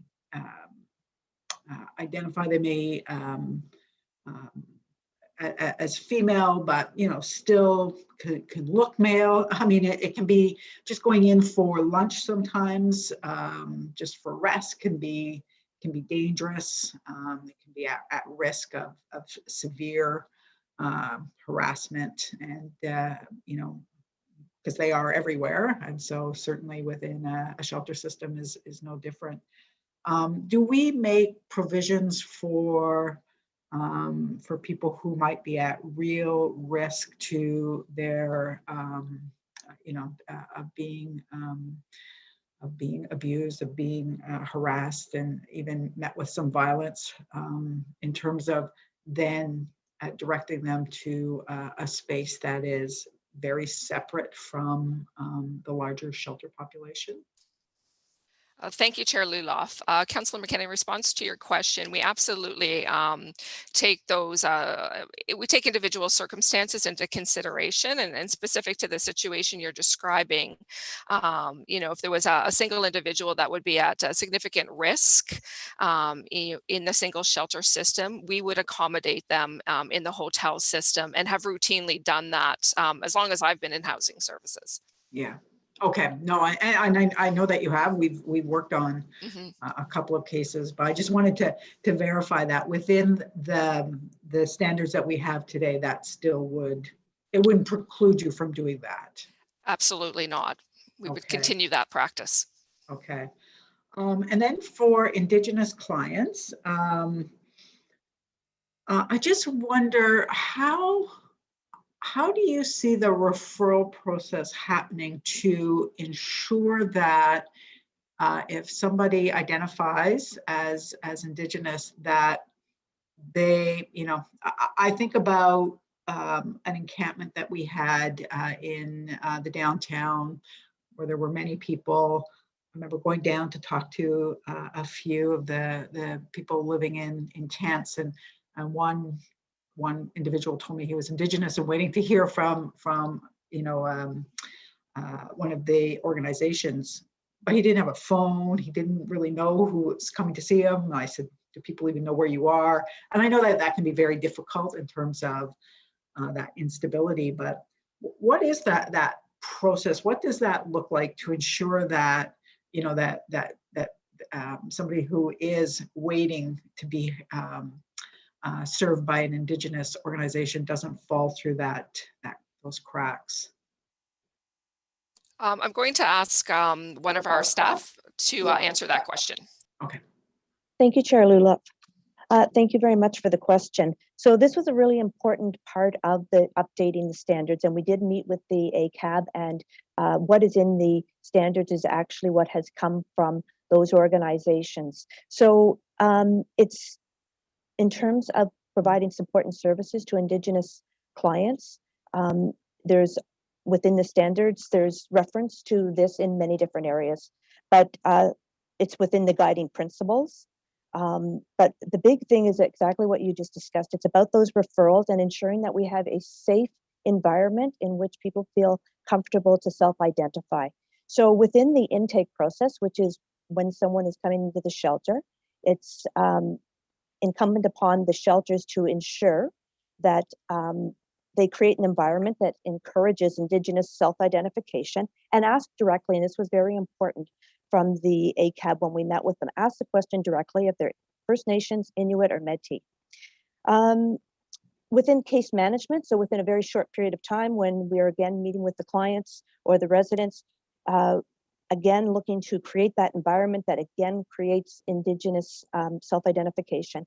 And what we heard from the ACAB when we met with them is that we just need to continue to reintroduce that, to let people know that these services are available, that there are specific services that will serve them, and to do it in a way that people feel that they are being supported so that they want to self-identify. And that is part of the actual policy itself, is that each provider needs to develop and implement a policy that details how self-identification for Indigenous clients will be will happen, and then also how they'll be referred to culturally appropriate services. And this is also part of the coordinated access that we have.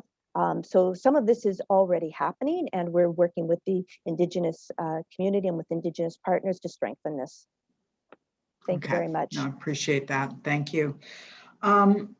Just on, I think it was page 64. Sorry, Chair, I'm having to, I don't have anything. Capacity limits in shelter. It's just not clear to me how we set capacity in terms of ratio to staffing. Yeah, so in here we have bed capacity limits, obviously, and we have legislated capacity limits for premises. But how does that? What is the ratio of staff to client, and is that spelled out in the legislation? Thank you, Chair Luloff. So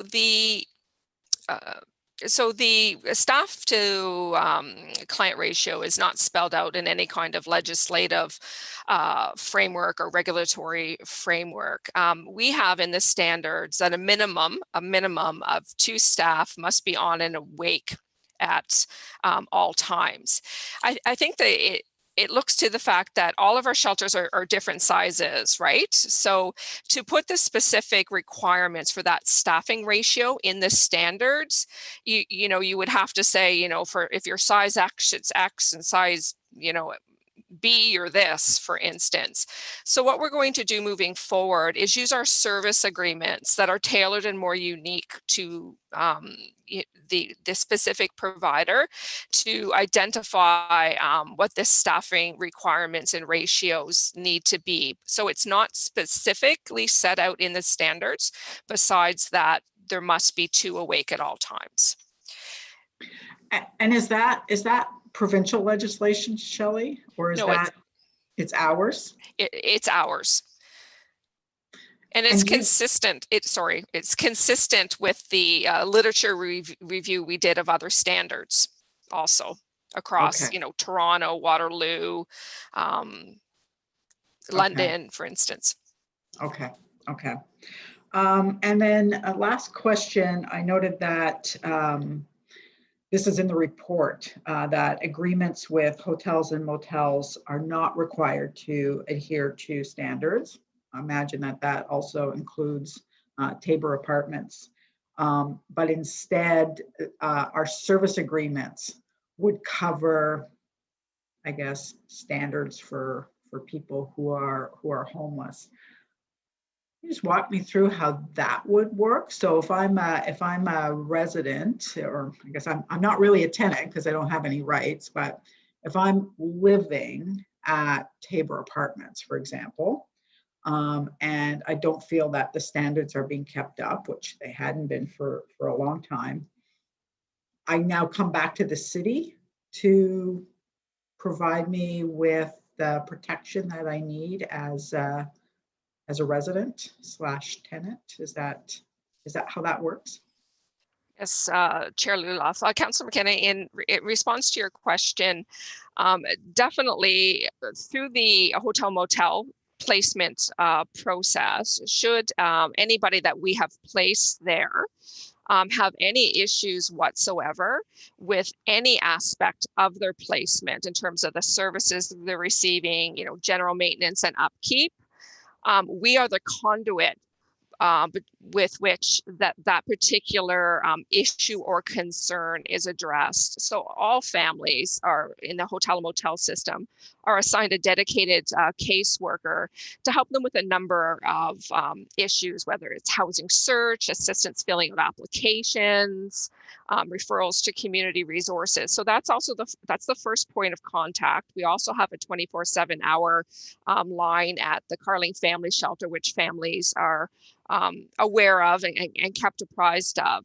So for instance, if there was an issue with any aspect of their placement or unit, that would be escalated to us. And then we go to the hotel or motel provider and say, as per the memorandum of understanding that we have with you, these are our expectations and we expect you to remedy them. We involve other departments as necessary. And our family shelter offsite supervisor will go in and we work to remedy any deficiencies that we find in the placement. So we manage it through the relationship and the memorandum of understanding that we have with that provider. We have 1 minute left in this round. Thanks. Okay, and just in follow up to that, then just very quickly, Shelley. The family shelter, the Carling Family Shelter, it does have to adhere to the standards, right? It is ours. That is correct. We abide by the standards at Carling. Yeah. Okay. Thank you. Thank you. That's all. Thank you very much, Councillor. Councillor Kavanaugh, please. Thank you very much, Chair. Thank you. I do want to learn more about this. The Carling Shelter is actually at the top of my street. It's really close to me. It's in my community, and I want to make sure the standards are kept. And of course, we want people to have housing. We don't want them to be in shelters. But since they're there, we've got to make sure that they're high standards. Some interesting points that Councillor McKenney has raised in terms of Tabor, which is it abiding by shelter standards? Thank you, Councillor. So any hotel or motel, which would include the relationship we have with the Ottawa Inn, which owns the Tabor Apartments, they do not abide by our emergency shelter standards. They're not required to, because of the relationship we have a relationship where they don't hold rooms for us and we don't guarantee them business. So we have a memorandum of understanding with them, which outlines our expectations, the amenities that they need to provide, what the intake and placement process would be. So it's a different, it's very different in terms of that particular relationship. Now, if families are afraid because they don't want to lose things, how can we communicate to them that if there is something amiss, seriously amiss, that they have a way of speaking out on it without fearing of losing that accommodation or reprisal? Thank you, Councillor. So, I mean, as I explained to Councillor McKenney, they do have a dedicated case manager. So we don't expect any family to ever have to actually raise or address an issue with a hotel or motel provider. That's not their role, that's our role. The relationship that exists is between us and the hotel or motel provider.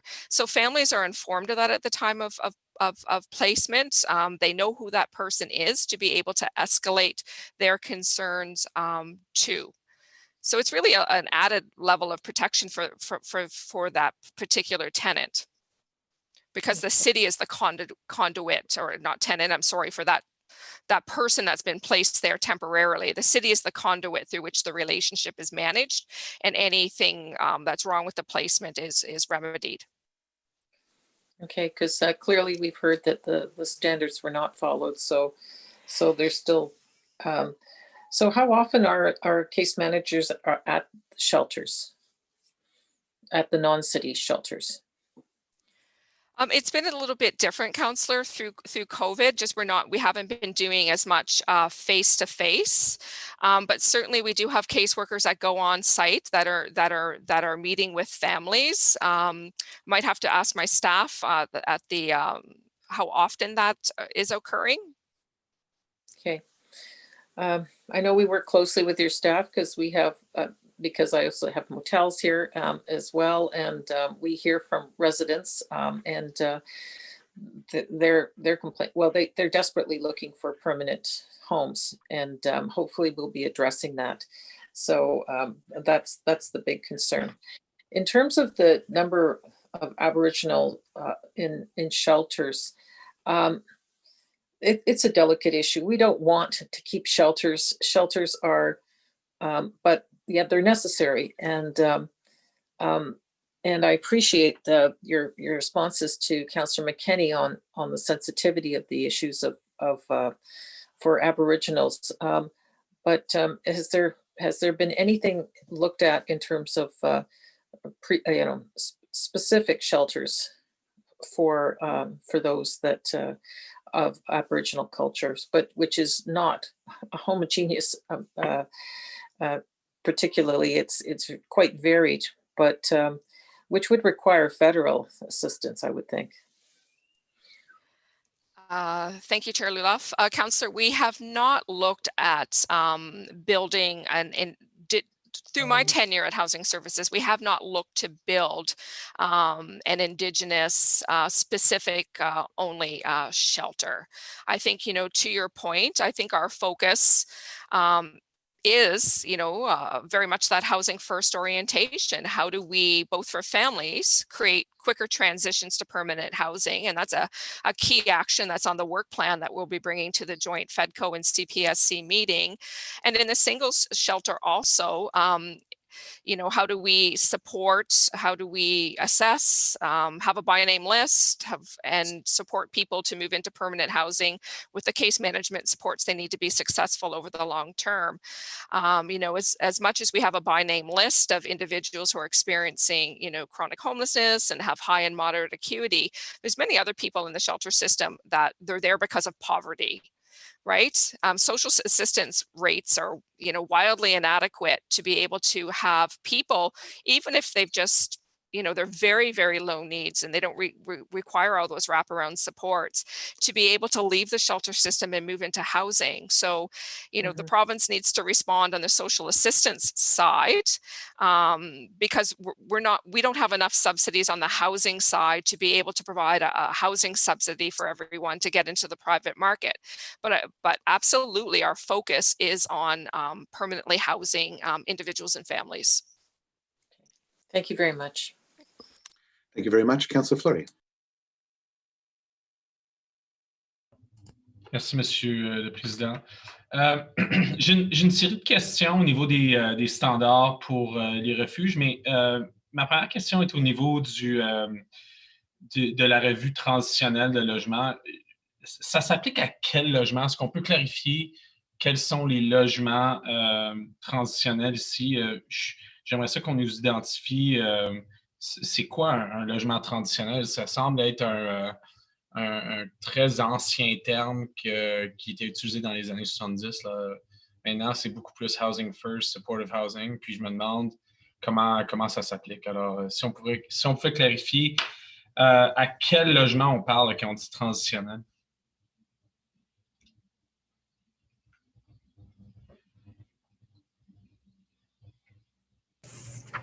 Merci pour la question, conseiller. Spécifiquement, c'est je peux nommer les places si tu veux. C'est St. Mary's Home, par exemple, Welcome House et les deux facilités pour les jeunes, spécifiquement. Et ça, c'est les programmes avec un component résidentiel. Alors, ça, c'est la différence entre les refuges et et les programmes traditionnels. Donc, est-ce que tu pourrais clarifier si les pourvoyeurs de logements comme Supportive Housing, là, je sais que John Howard, Salis, Shepherds, Options ont des logements Supportive Housing. Quels sont les standards pour ces groupes-là? Puis, est-ce que cette définition s'applique? Non, ça c'est complètement différent et ça c'est une autre. C'est pas pour les deux. C'est pas pour les normes sur les refuges ni les normes sur les programmes traditionnels. Est-ce qu'on a des normes pour les supportive housing providers? Je crois que oui, mais c'est pas sous les deux que j'ai nommés. OK. Et puis, quand on parle des maisons de chambre, là, ce qu'on communément on appelle les rooming house, est-ce que les standards que vous parlez présentement s'appliquent? Non, c'est pas pour ça non plus. OK. Donc, Monsieur le Président, j'ai des questions spécifiques aux standards, là, mais vous et moi, on parlait d'avoir une approche holistique sur les enjeux. Je pense que c'est important de considérer qu'il y a d'autres standards ici, là, puis on devrait avoir...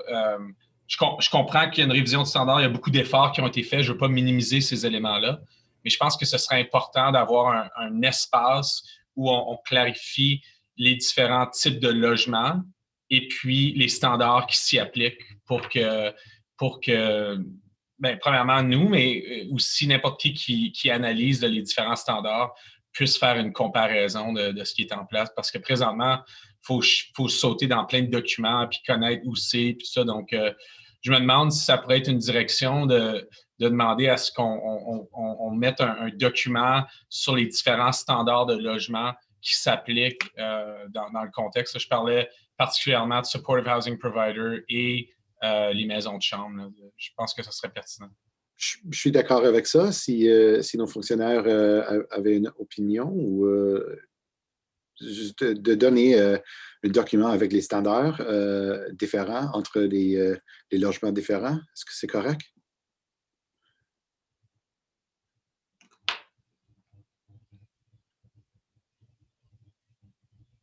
Just turning to staff to respond to that. Oh, je m'excuse. Je vois que l'avocat a sa main. Elle veut parler. OK, go ahead. Je me demande si c'est important de noter, conseiller Fleury, que les gens qui sont dans donc les rooming house puis le supportive housing dont tu parles sont des locataires. Donc, la ville fournit souvent des fonds pour les aspects opérationnels, parfois aussi pour construire le logement, si c'est supportive housing, affordable housing. Donc, je ne suis pas certaine si les fonctionnaires seraient en mesure de faire des standards.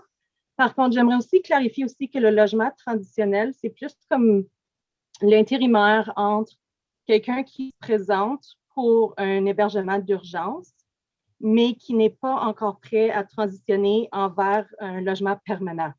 Donc, s'il devient apparent après quelques jours que l'individu qui s'est présenté pour un logement d'urgence ne sera pas en mesure d'être réorienté ailleurs et puis requiert des services supplémentaires, puis n'est pas prêt peut-être pour faire le programme Housing First. Donc, ils vont faire la transition ou qu'ils vont avoir plus de programmes que juste les besoins immédiats et nécessaires.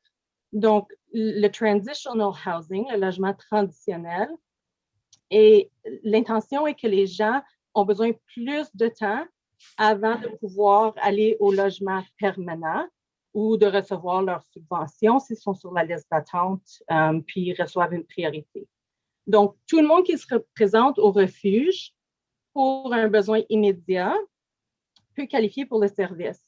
Mais ce qui est différent du logement traditionnel, c'est que quelqu'un doit vouloir participer au programme. Donc, ce n'est pas juste le logement comme tel. Donc, quand vous comparez les deux standards, c'est important de noter que les fonctionnaires ont mis beaucoup plus l'emphase sur les programmes et non sur les besoins immédiats. Mais je crois que si vous voulez poser la question aux fonctionnaires pour est-ce qu'on peut avoir des standards pour supportive housing, rooming houses, c'est important aussi de noter que les residential services homes ont aussi des standards qui sont requis par la province. Donc, peut-être les fonctionnaires peuvent considérer si les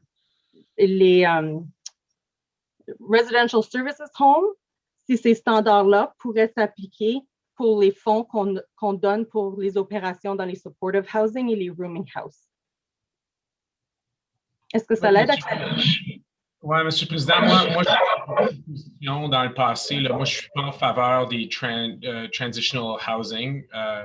Moi, je crois que les gens, quand ils sont dans la rue, on peut facilement, avec les recherches qui ont été publiées, les appuyer avec Logement d'abord, puis avec les logements avec appui. Donc, mais ce n'est pas là le débat. Le débat ou la demande, c'est vraiment qu'on a une série d'initiatives. Là, on revoit les standards pour 2 groupes. Il y a les group homes, il y a les rooming houses, il y a les supportive housing. Je pense que ce serait important, là, je ne sais pas, de re-questionner et de changer ces standards-là, mais j'aimerais ça qu'ils soient tous disponibles dans un package pour qu'on puisse bien les analyser. Je pense que c'est difficile de faire des comparaisons ou de comprendre ce que l'on demande des différents partenaires quand on ne voit pas un ensemble. On parlait tout à l'heure des motels, des hôtels, bien, eux aussi sont licenciés par la province. Donc, dans la province, tous les hôtels en ville ont des standards. Ce serait important d'avoir une structure, une grille là, qui démontre quels sont pour tous les types de logements où on met des gens vulnérables, l'approche. Donc, c'est pas une revue de la documentation que je demande, c'est un rassemblement de cette information-là pour qu'on puisse bien l'analyser.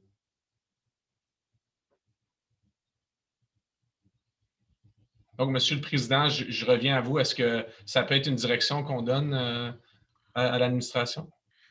Est-ce que c'est quelque chose que notre administration peut faire ou est-ce que c'est une question de donner toute l'information qu'on a sur les services qu'on donne à la Ville d'Ottawa, puis travailler avec l'équipe de conseillers de ramasser les autres informations de la province ou qu'est-ce qu'on peut faire pour le conseiller aujourd'hui?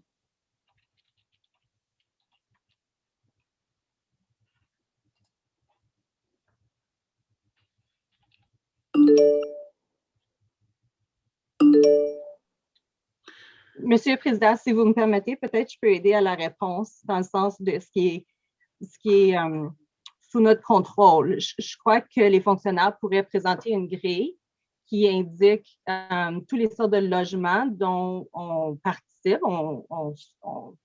soit qu'on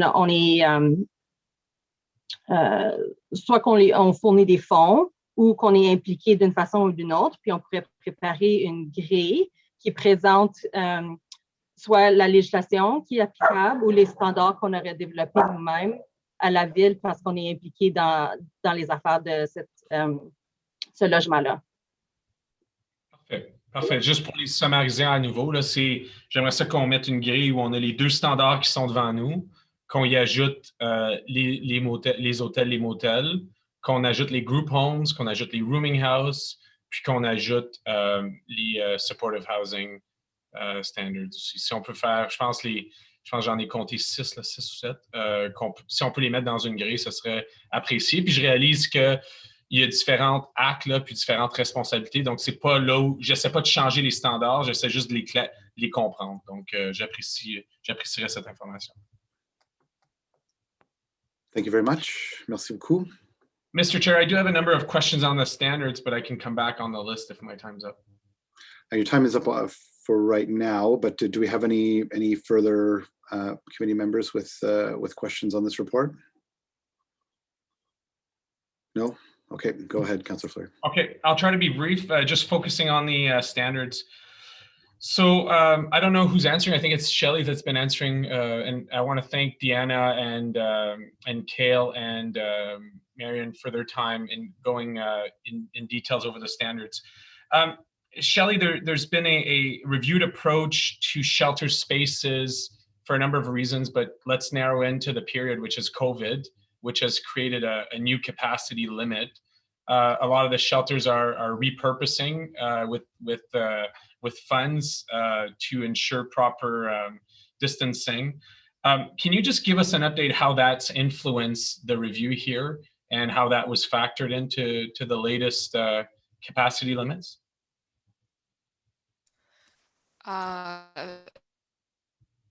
Thank you, Olaf. So when COVID first hit, we took a good look at, what is the capacity reduction that we would have to create so that shelters could reduce, we looked at 25, 45% capacity reductions. So, as you're aware, we initially opened Jim Durrell, which had a capacity for 140 men. And the issue with Jim Durrell was I don't think we ever got much over 50 men there because just because it was outside of the core, and we sub. Yeah, I want to interrupt. I'm not speaking to what we've done through COVID. I'm actually looking to existing shelter providers. There's been a COVID reality, right, which has limited their capacity. How has that informed the review of this standard? I just want to understand that.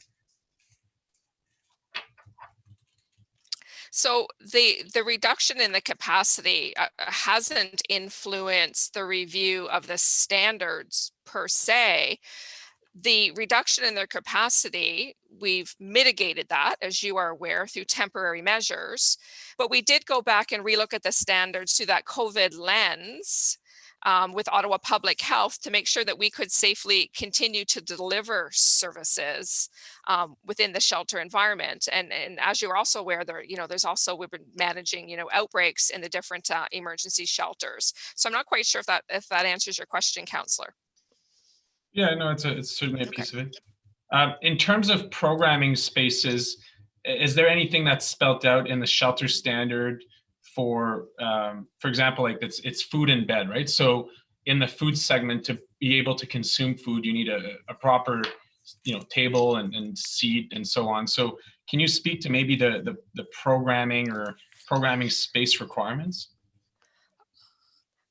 Thank you, Councillor. So we have not specifically spelled out anywhere in the standards that there is an X requirement in terms of the broader programming. If you're thinking about, I want to offer a life skills program and I need, space of X in which to be able to do it. So in that regard, no, it's not explicitly spelled out in the standards. Okay.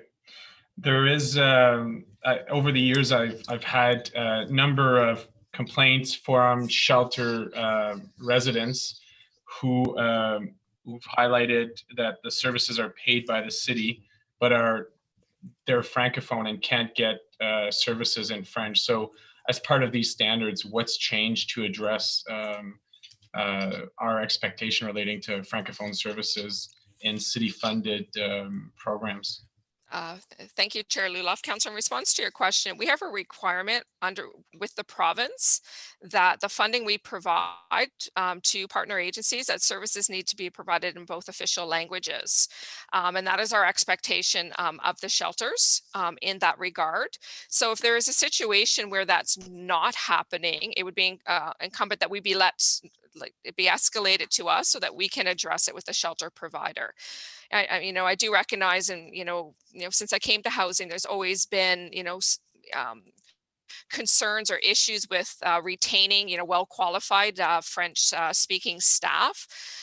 So that's always been a bit of a concern, but certainly if people are not being provided service in the language of their choice, we need to be advised, and we will work with the shelter on. Is there a change in this standard relating to that? I was led to believe there was, so I just want to clarify. It's now been included, Councillor, in the standards, but there's never been any change in our expectations. It's always been a requirement of the funding that we receive for the province, that we're a designated French language service area, and that when we fund providers, there is the expectation that they offer services that are bilingual. Okay. Yeah, that's something we need to not just wait for complaints. We need to be proactive on for sure. Absolutely. Oh, sorry.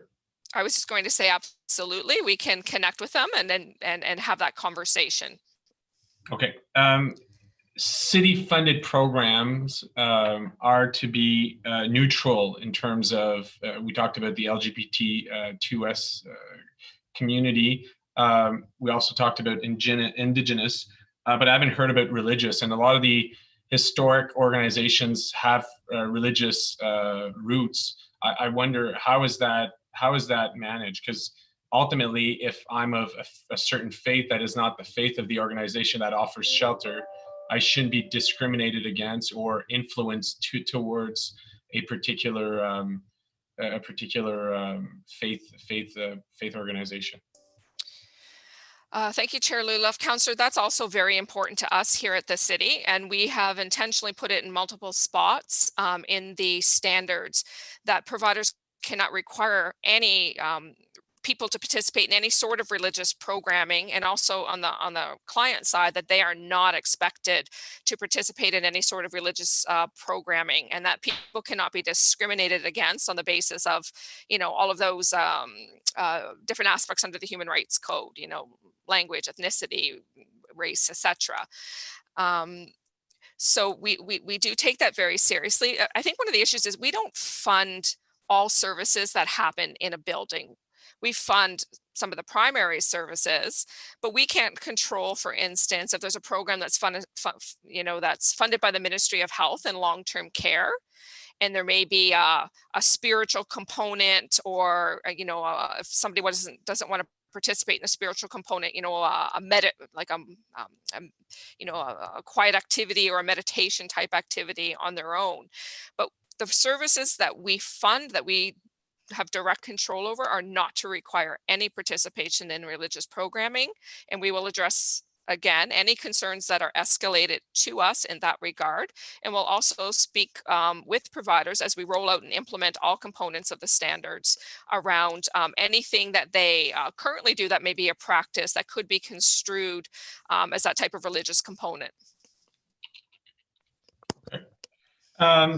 Two more questions. There are a number of barriers to accessing shelters, and we've seen that in the encampments as it relates to pet ownership, particularly dogs. Can you maybe speak to that in terms of the standard? What's expected? So certainly, Chair Luloff, certainly, Councillor, we obviously have an expectation that shelters accommodate service animals, but we know that many people who are experiencing homelessness may have a pet, and certainly the shelters in their current design are not able to receive people who have animals. We would welcome any shelter who wanted to have a conversation with us to repurpose their space for that particular purpose. But we do, and we know that newer designs for shelters that may be built in Ottawa in the future actually do include that component, which will be very beneficial. But we absolutely, if somebody has a pet, a single person, we will house them in the hotel or motel system for a period of time and support them to help get permanent accommodation, because we recognize the importance of pets to the homeless population. Councillor Fleury, your second 5 is up, so we'll have to move on to Councillor El-Shantiri. We can come back to you if you'd like, though, no problem. Councillor El-Shantiri.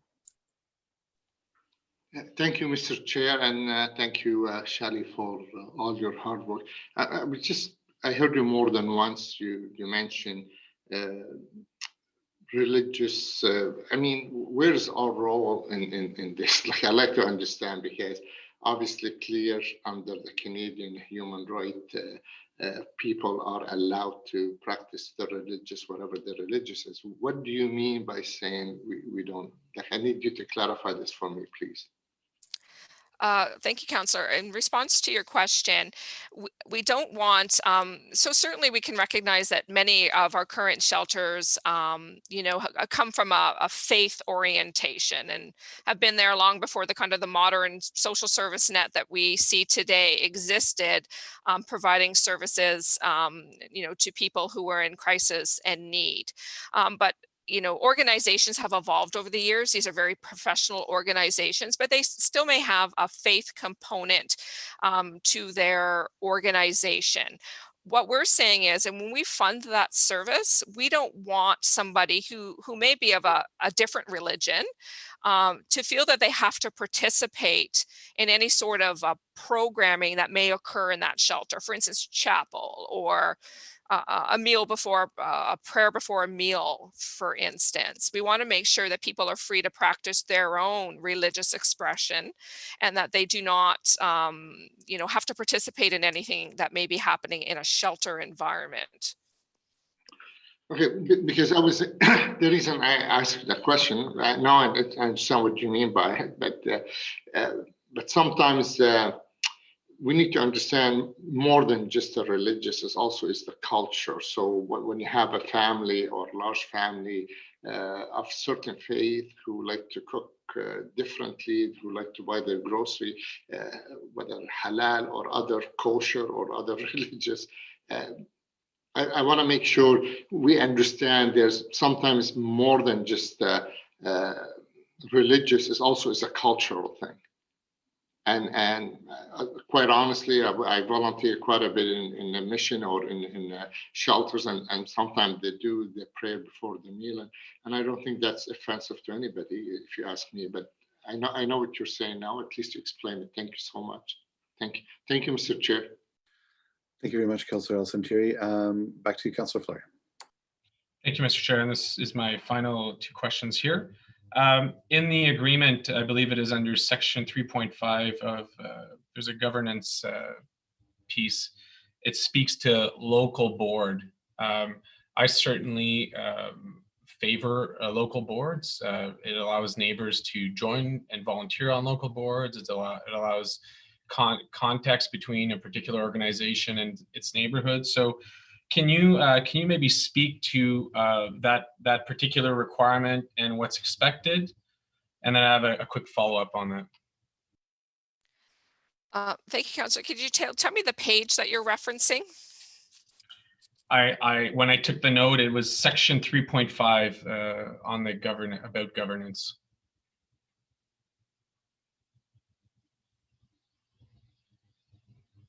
If it helps, Shelley, I believe Deanna had it when when she briefed me, because we talked about that. Sorry, Councillor, my apologies.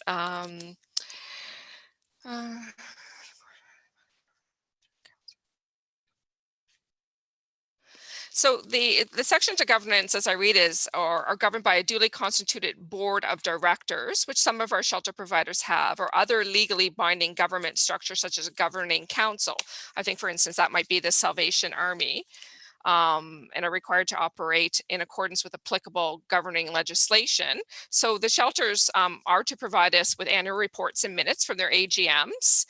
And the other item under that is develop and implement a conflict of interest policy. So is there something that I missed in the question specific to that area? Yeah, so I like the idea of having local representation and local board for what is city funded social services programming. So is it possible to bring a little more clarity to having I understand there are structures within larger institutions. I totally respect that, but locally for local oversight, even on volunteer board basis and local AGMs, for example, I think there's a role for as a local councillor, I'm often invited at AGM for many of them. There are others that don't have local AGMs, and I've always found that to be interesting because that's an opportunity for volunteers to sign up and for community to raise concerns if there are any. So, Councillor, I may have to defer to Geneviève Longley, our lawyer that works for Housing Services, just in regards as to whether we can require an organization around its corporate structure to have a local board when they may have another, corporate governance model like the broader or higher level council structure. We would not be able to require them to have a local board. If you want representation, you could ask for a local representative, unless it's the, I don't know what they call them, if they're the manager, the general manager of the actual location that's here in Ottawa. But to have an annual general meeting, that's really with the board. So we can't ask them to have a sub board and a sub AGM. You could ask that they be more responsive locally and have a contact person or No, it's more governance. My issue is governance, right? So it's less so on a particular, I can work with city staff on a particular problem. That's not the point. It's for, in the spirit of engagement with the community, I think local representation is very important. There's city funded funding to local vulnerable residents. So I wonder if we can't force an AGM, or if we can't force a board of governors, can we not force a volunteer led group to advise the organization? I'm looking for local representation here. I don't know that you could have an advisory group that is binding. I mean, they could form any informal group that could provide their comments, but to say that they would be required to follow them would not be possible. Okay. The particular agency that Shelley was raising earlier did have a pretty public scandal in terms of funds that were taken away, and obviously that became a criminal investigation. I just wonder, because of the history of those challenges of making sure that, you know, local investments do have local connection, I wonder if that can be looked at. We can maybe take it offline ahead of council to see what can be done. Okay, and then, yeah, I'm seeing a head nod, so I think not to take too much of. And then the other one, Mr. Chair, is around the good neighbors. There's a reference to good neighbor practices, which I appreciate in the discussion, but I feel it doesn't have the teeth if there are no actions in that regard. So I'll take that offline and maybe can work with you and staff to solidify both these governance and good neighbors objectives, because they're clearly spelled out in the standards. Okay. Thank you, Councillor.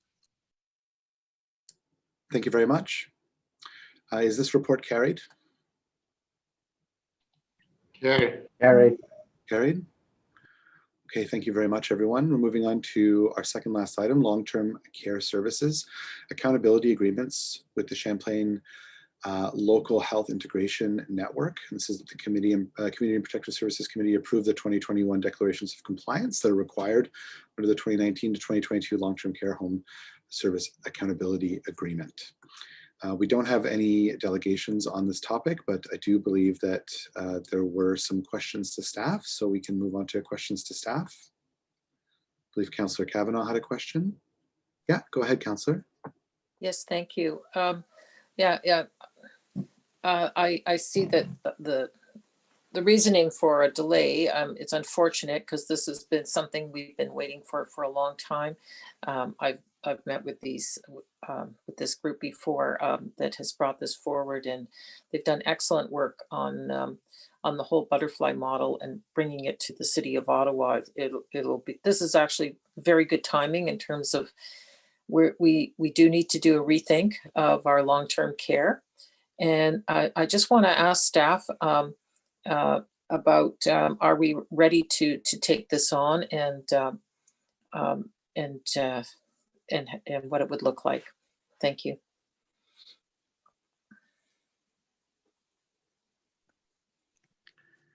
So Chair Luloff to Councillor Kavanaugh, the actual service accountability agreements that we're looking for approval today is the declaration of compliance related to them. So it's not directly related to the motion from Councillor McKenney.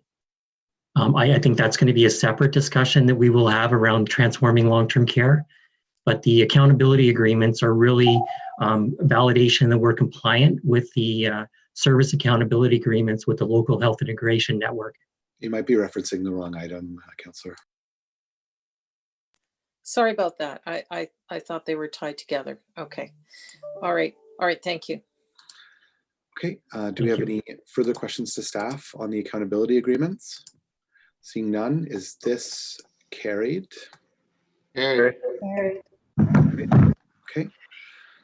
On to item number 11, where I'm sure Councillor Kavanaugh would like to get back on the board, or plan regarding innovative models of care for long-term care homes. The motion is that the Community and Protective Services Committee recommends City approve that staff be directed to present to committee and council a plan regarding transformative culture change, i.e. adapting innovative models of care, such as the butterfly model by Q2 2021. I'll ask if there's any motions on this. They be presented so that they can be discussed as part of the larger conversation.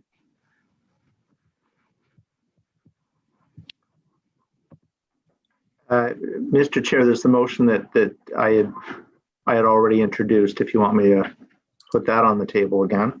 Okay, I think we'll just have it up on the screen so that people can see that. Okay, perfect. Does anyone have any questions to staff on this topic or wish to discuss the motion? Chair, do we not have delegations on this? Delegations. Oh, thank you very much, Councillor. I appreciate that. I'm a little bit ahead of myself. Okay, so we do have 2 delegations. We'll move to delegations now. Our first delegation is Barbara Shulman and Kathy Wright from the CARP. Please go ahead. And again, thank you, Councillor McKinney.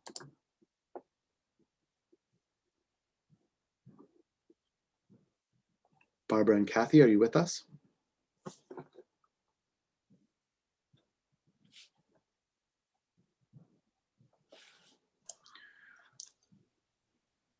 No?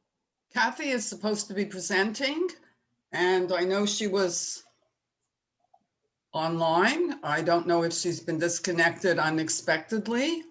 Okay. Sorry? I don't know if Mark knows. If not, I do have her presentation. If you'd like, Barbara, what we can do is have the second delegation speak first, and then if you want to. Okay, and I'll see if I can check with Kathy in the interim. Okay, let's do that then. Sorry, I'm here now. I had trouble getting on. If you can... Oh, okay, great. Go ahead, Kathy. Okay, sorry. Okay. Good morning, everyone. My name is Kathy Wright, and I'm the Vice President of CARP Ottawa, the Canadian Association for Retired Persons, and Chair of its Advocacy Working Group on Long-Term Care. In 2008, just prior to the last municipal election, our board made improving the care in long-term care homes a priority. We met with some of you both pre and post that election, urging the city to become the leaders, the champions in this area for all the homes in Ottawa to follow. We urged the city to do this by adopting one of the 4 innovative models of care already in existence in long-term care homes throughout other countries, with only a handful in Canada. These models are the Hojwe Villages, the Eden Alternative, the Butterfly Model, and the Greenhouse Project. We're not advocating for any one model in particular. The elements of transformative culture change common to all of them is the key. Without culture change, no amount of additional staff, additional inspections, and additional programs will remedy the system. The hallmarks of transformative culture change are a warm and caring environment that looks and feels like home for 8 to 16 residents, staff who truly know their residents and family, flexible routines to match residents' preferences and needs, meaningful activities that engage residents according to their abilities and that bring them joy, and relationships that thrive between and amongst staff, volunteers, residents, and families. There are now 11 long-term care homes in Ontario that have either fully implemented or are in the process of implementing the Butterfly Model, with one being right here in Ottawa at the Glebe Centre and 2 others close by in Renfrew County. Ownership of these is a mix of municipal, private, and nonprofit charitable. The leaders in these homes have told us that they chose the Butterfly Model because it comes with everything in one package, making it easier to roll out. They had guidance, support, and experts with whom to work. These homes have successfully implemented the Butterfly Model within existing 32-bed unit facilities, within existing financial restraints, within existing legislation, and a few have continued implementation even during the pandemic. So here's what we know about the costs. There are definitely upfront costs in adopting any of the innovative models, particularly in the first year for training and renovations. According to the founder of the Butterfly Model, Dr. David Sheard, and substantiated by leaders in Ontario, upfront costs are neutralized within 18 to 24 months due to savings from reductions in staff sick time, food waste, supplements, psychotropic drugs, and hospital visits. For example, Peel's first butterfly unit experienced a 75% decrease in staff sick time their first year as a butterfly model home. And one home in London reported a savings of $130,000 a year just in savings on supplements alone. Regarding the physical structure, all of the units that have been transformed to Butterfly in Ontario have been in older buildings, making conversion of the institutional 32-bed units into smaller households doable. All this without any major structural renovations. Colors often used to break up household areas, and there are communal spaces for dining and living, divided with innovative separations.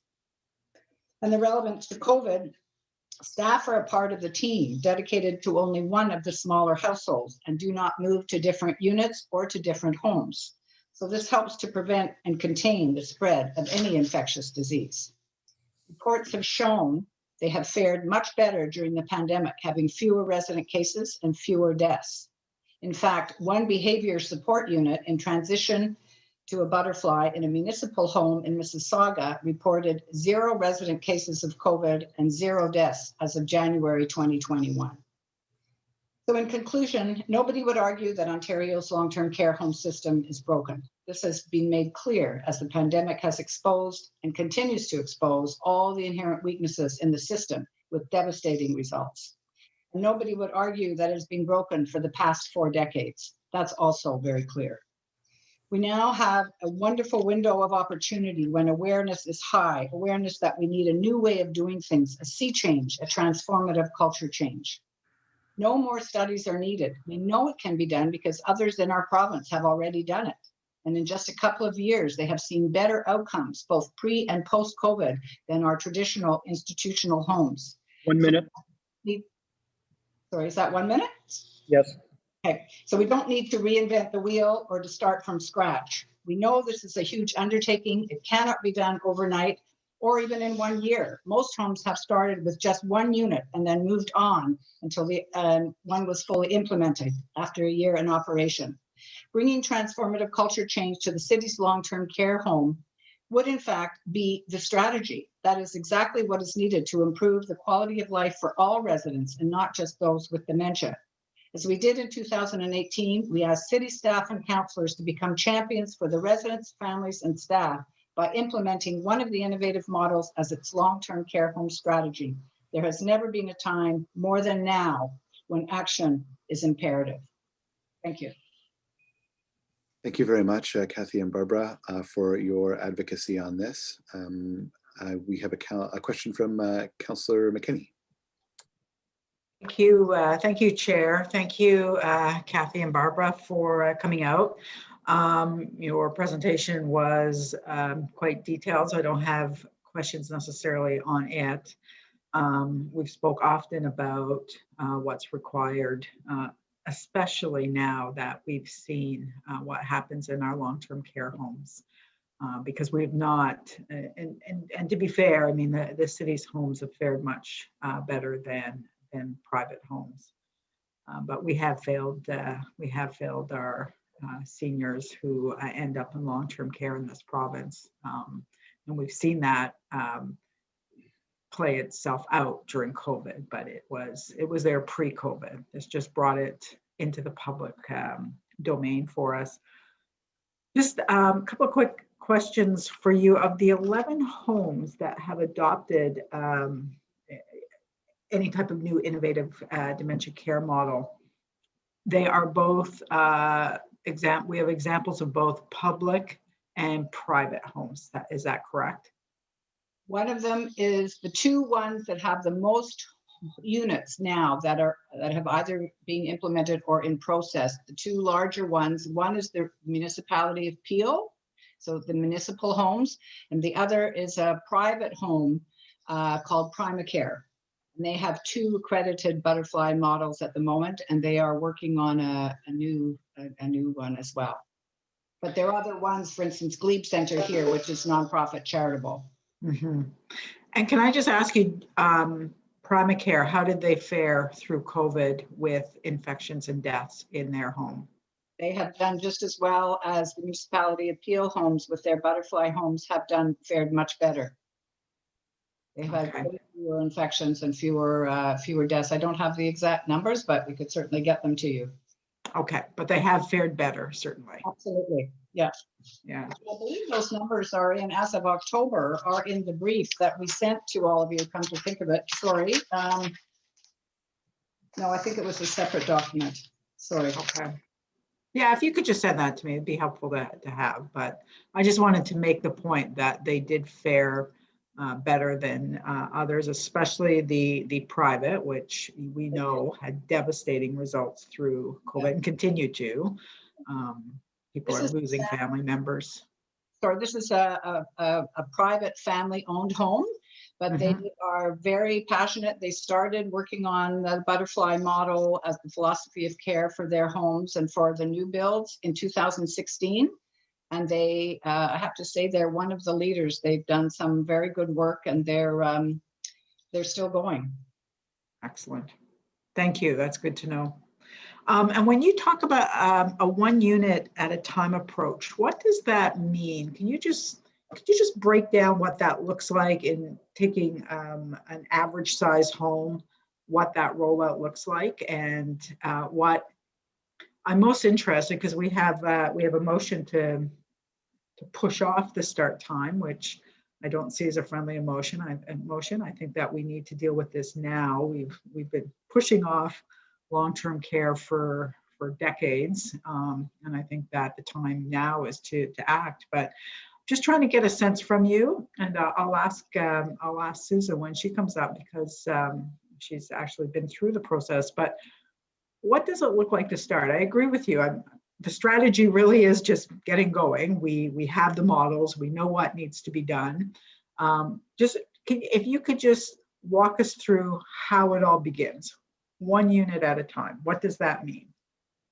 Well, it means, for instance, just if we look at the municipality of Peel, their first unit was in the Malton Village in the region of Peel. And again, Susan will certainly be able to speak to the process a lot better, but they decided, and that's also an older building, that really it's a huge process to change culture. So the big thing is to get everybody on board, the leadership, the staff, the housekeeping staff.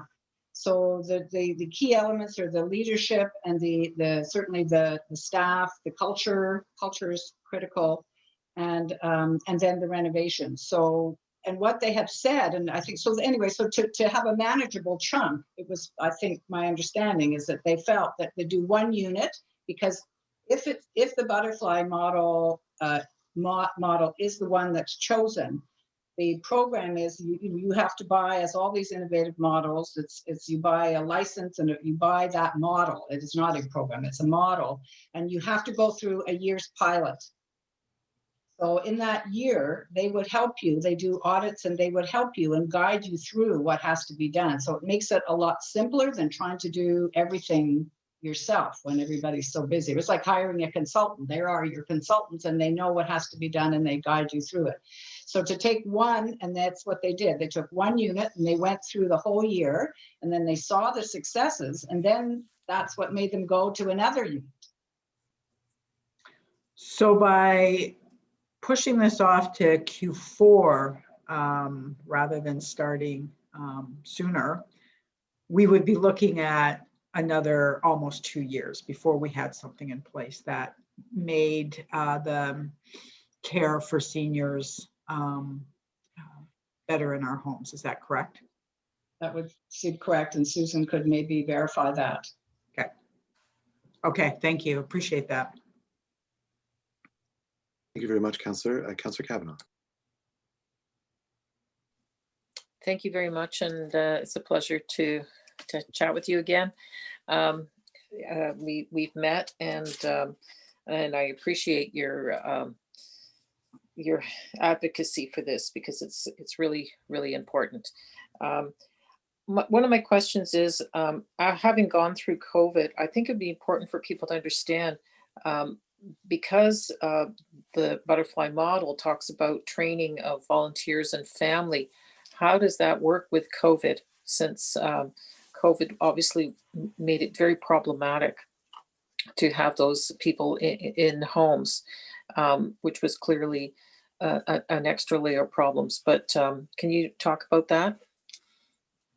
What my understanding is that most of the homes, including the Glebe for a time, if they were in the middle of training, then they had to put it on hold because of COVID. If they had outside trainers, which they would have from for instance, the butterfly model trainers are from England. It's a UK-based model, and their training program would be done by the instructors in England.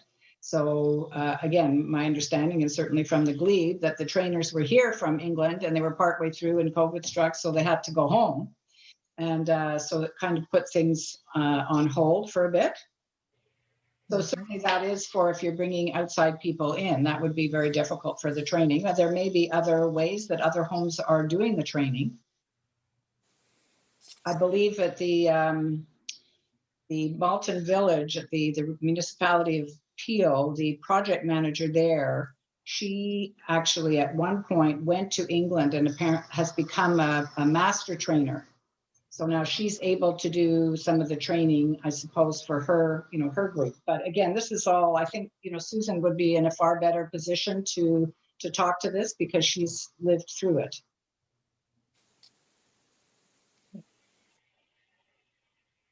You're on mute, Susan. Oh, I think maybe Susan's waiting for her. I think she, yeah. Susan is the next delegation. Okay. All right. We'll have her ask. We'll give her a chance. The other question I had was about those who do not have dementia. We discussed this, that not everyone who's in a long-term care is suffering from dementia or other like illnesses, but usually more physical. And how do they fit in to the programming? This kind of care is good for anybody and everybody. It's all about relationships. It's about emotion-based care. So it's about people. It's about being kind and bringing people joy. So yes, it's very good for people with dementia, but it's also very good for anybody else who's in long-term care. And it's also very good for the staff. And that's, hence the less sick time. Apparently during the first year from the Peel region, the savings were in the neighborhood of $4,000 a month because of the decrease in staff sick time. That is a really important point, and I'm glad you're able to tell us about that. Have you been doing any advocacy with the province? Because obviously, we'll be dealing with this here at the city, and I hope we'll be supporting it. But the province should be looking at this. How is that going? Well, it's an uphill battle. There's no question. It's a huge culture change is huge, and this kind of a major upheaval. I guess you'd call us disruptors, and nobody likes to deal with that. But we've been talking to the minister. We've talked to the Minister of Long-Term Care, and we've talking to the MPs. We're trying to build up a grassroots movement by working with other organizations in Ontario, so that we can also get the information out to the general public. Because if you haven't been involved very much in long-term care, it's hard to imagine really what's going on and what's needed. But we are afraid, I have to say, because this has been going on for so long in long-term care, and really it has been up to 4 decades, that if we don't do something now while the awareness is high, that it will soon be forgotten and there'll be other issues and it'll be very difficult to make something happen. If you have any advice of other things we can do for the province, we'd be very happy. All right, thank you very much. Appreciate it. Thank you so much. We'll now move on to Susan Zords from the Glebe Center. Please go ahead, Susan. Welcome to the committee. Thank you, Mr. Chair. My name is Susan Zords, and I am the Director of Resident Services at the Glebe Center. I'm also the project lead for the butterfly model. Although there are other culture change models available, the Glebe Center has decided to strategically align itself with the butterfly model as a way of moving forward towards a more emotion-based and resident-focused care model. Our key indicators include decreasing pain levels, decreasing the use of psychotropic medications, an increase in resident wellness and quality of life through meaningful engagement, a reduction in challenging behaviors and a reduction in falls, improved weight outcomes, higher staff engagement scores, and less absenteeism. Butterfly is not a program. It is about culture change and long-term care. We are committed to putting the well-being of residents first and to provide the type of care and services that connect people to where they are in their life journey. We have listened to feedback from our care teams that they want to spend more time with residents and less time on tasks, feel less rushed, and be able to put people before paperwork. In September of 2019, we launched the Butterfly model with the support from our consultants at Meaningful Care Matters. Our first step was to transform our pilot home area, Bankwood, into a more home-like place that reflects the people who live there. We painted colorful sections of walls and long corridors to help residents identify where they live, as well as installed personalized front doors on rooms. This is in stark contrast to many homes that have long, uninviting beige corridors and where everything looks the same. We created stimulating wall murals, some interactive, so that there would be things of interest to look at and engage with. We created nooks and spaces throughout the home area so residents could have quiet spots to sit and be engaged with an activity or just watch the goings-on around them. We filled the house with the stuff of life, things that people could be active with. Books, magazines, puzzles, created a nursery, stuffed animals, things to sort and rummage through, music and art, and couches to sit next to a friend. Bankwood is located in the older section of the Glebe Center, and as a result, we had to work with the building as it was. However, using creativity and innovation, we were able to create sections on Bankwood that reflected the different needs of residents. We are currently installing a kitchenette in our dining room for residents to help themselves to a snack or make a cup of tea. In January of 2020, we started the educational modules and training of our care team on Bankwood. This involved full-day training with our consultants from the UK. The education was intense and focused on changing minds and hearts about how we traditionally care for people in long-term care. We were able to get through 3 modules until we were sidelined by the global pandemic. However, in those sessions, we discussed and started to discover how we can make meaningful moments with people who live on Bankwood, how we can collaborate as a team, and the importance of life stories. We started to introduce the idea of staff and residents seeing themselves more like friends and challenging the hierarchy between them and us.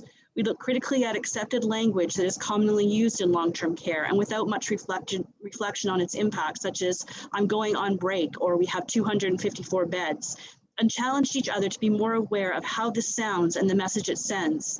We asked ourselves, would we use this language at home?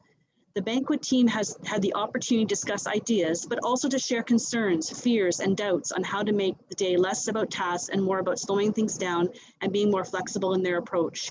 We examined the concepts of neutral care versus person-centered care, emotion-based care, by looking at the world through someone else's perspective, and to refrain our approach from "what can I do for you" to "what can I do with you."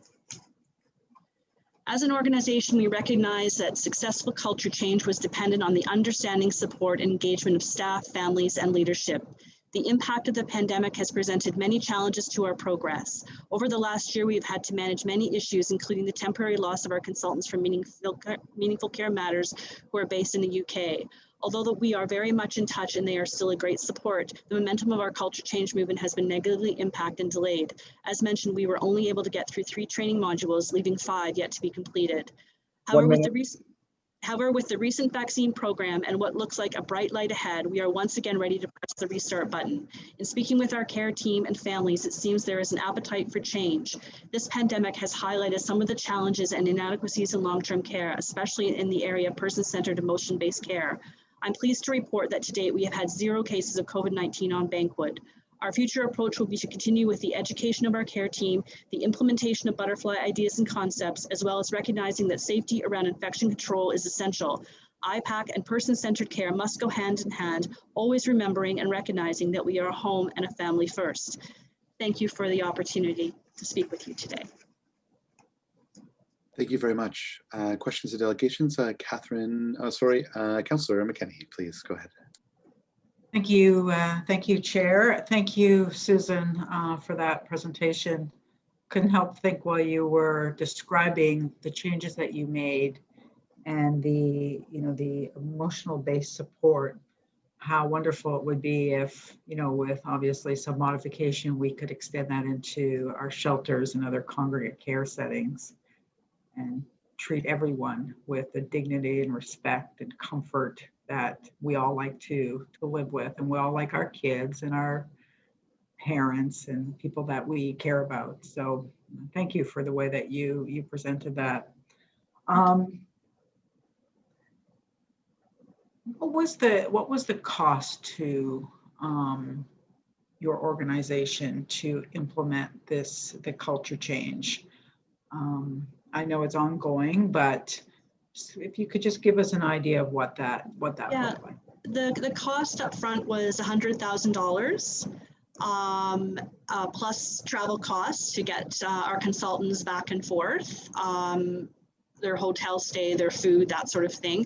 We were fortunate that we were sharing some of the costs, as mentioned, with the home up in Renfrew and one in Waterloo. So we were able to sort of share because we were all sort of working at the same time, we were able to share some of that cost. But the upfront cost was $100,000. And then there's 8 full day, and it's spread out over the course of almost a year. As I mentioned, we only got to 3 of them, but 8 full day training sessions where we take the whole team. And when I say the whole team, I'm talking about everybody that works on Banquet, which is our butterfly home. And that means the housekeepers to the dietary staff to the recreation people, because everybody is included in this. It's not just about PSWs and nursing, it's the whole care team that works there. So there was, of course, staff, replacement costs as well that we incurred. Do you think that that it made a difference in terms of your outcomes through this pandemic? Well, we just started, but it really, what I observed, because one of the things, I think there was a question on training earlier, and one of the things that we did was we had our consultants do the training with leadership, and then myself and 4 other people were sort of train the trainer model, so that we then were able to go in and train our teams. The reason being is that we wanted to make sure that there was a way for this to carry on if somebody was to leave the Glebe Center, that we had a contingency of people that had the training, knew what to do. So what we did see in the first month, as I mentioned in my discussion, there was, there's always a little bit, change is hard, and people that, a lot of times it's like, well, how are we going to find time to do this? We don't have time to do anything else, and those sort of things, which are very real. But we did notice as we started going on, and people really had a chance to challenge themselves and to challenge the way they've always sort of done the business of caring, that we did notice some changes.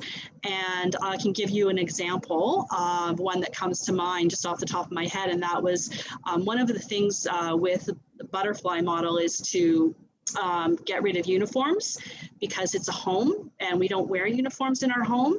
And that can be really challenging for a lot of staff. There's a lot tied up sometimes in uniforms and nursing, uniforms. So we did ask people to, in January, we sort of had a Scrub the Scrubs campaign. And I had a number of, and so the idea would be to wear something, maybe something colorful, maybe something with that was bright and could engage, and it could potentially have someone want to chat about what you're wearing. Maybe there would be like an Eiffel Tower on your t-shirt or something like that, or something bright. And I had a number of PSWs come up to me and said they were skeptical at first, but they were absolutely shocked, because the residents, and these are residents that are in the mid to late stages of dementia, would come up to them and say how great they looked today, complimenting staff, really noticing that they weren't wearing the traditional scrub. So those little wins really help people buy in to the broader change. Like so many things over the last year, it's been very difficult to have to put a stop to our training. But as I mentioned, we're restarting, and I have had a number of people sort of come to me and say, when are we going to get this going again? All our residents have been vaccinated now twice.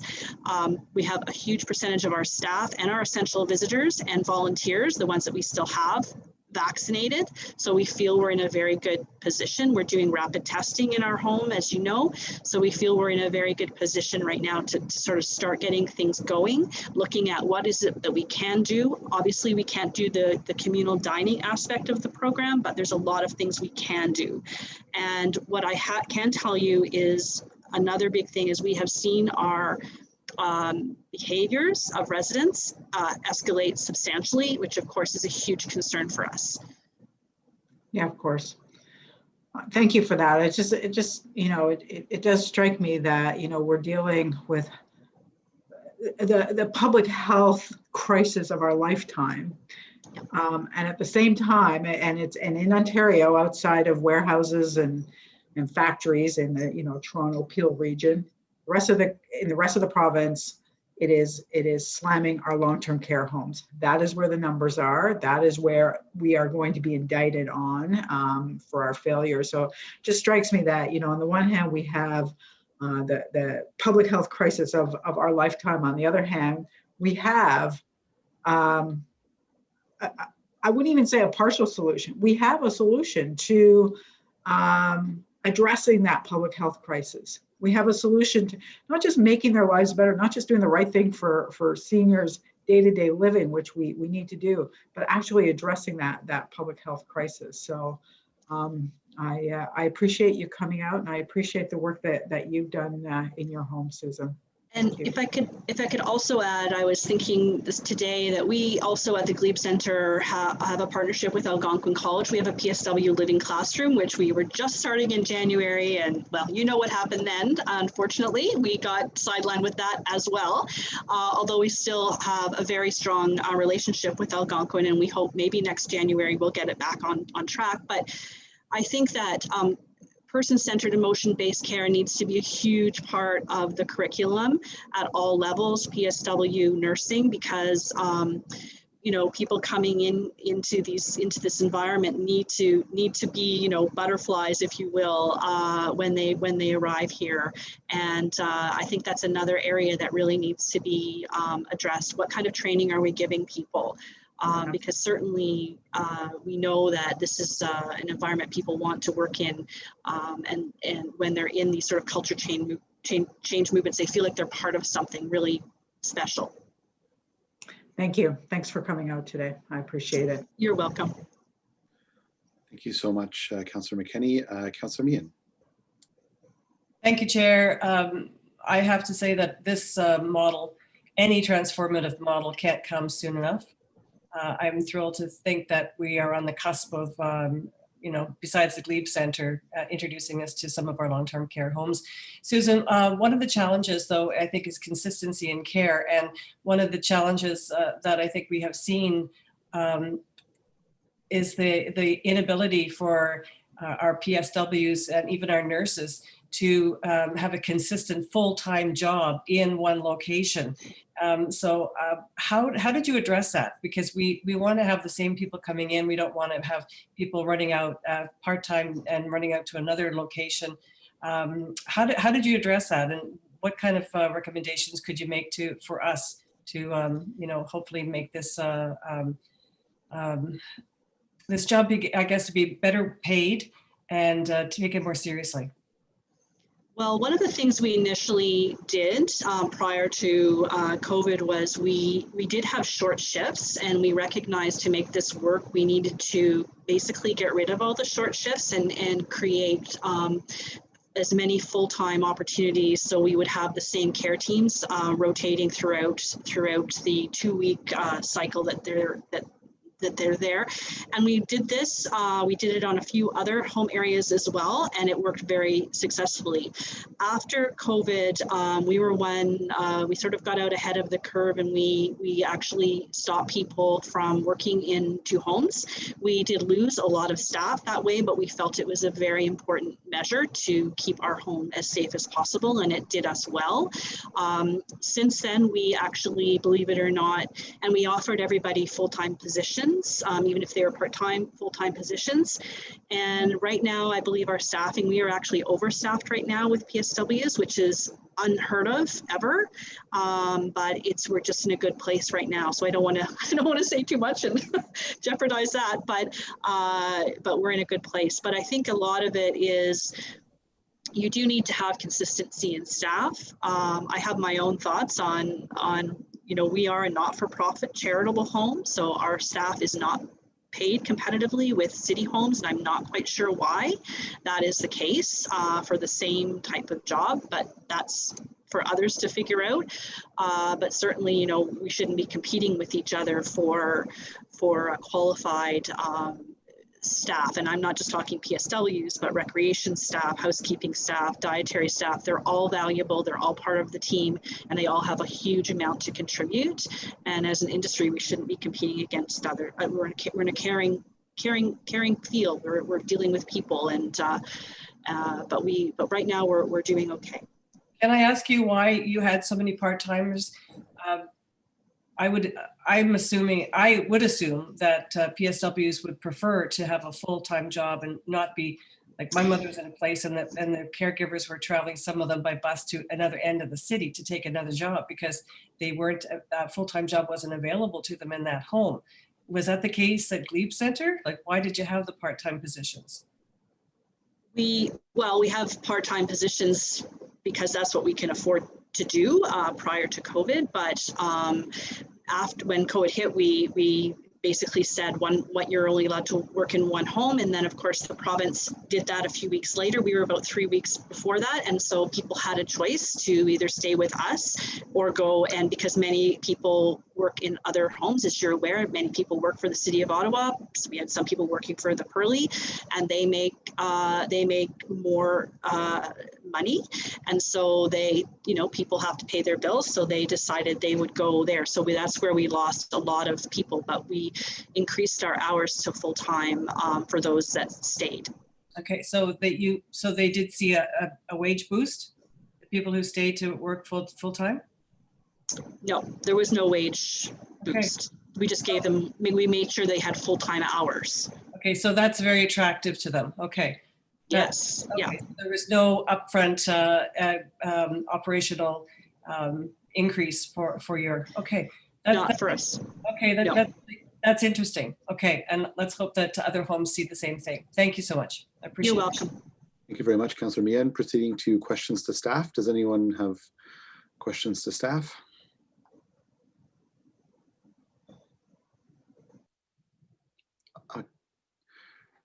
Okay, I see Councillor Egline. Thank you very much, Mr. Chair. So I guess I just have a couple of questions to staff. So you have two motions in front of you, and essentially they're the same motion, but for the timeline. One of the motions pushes the timeline out to a little bit later this year, but the recommendation in terms of the substance is the same.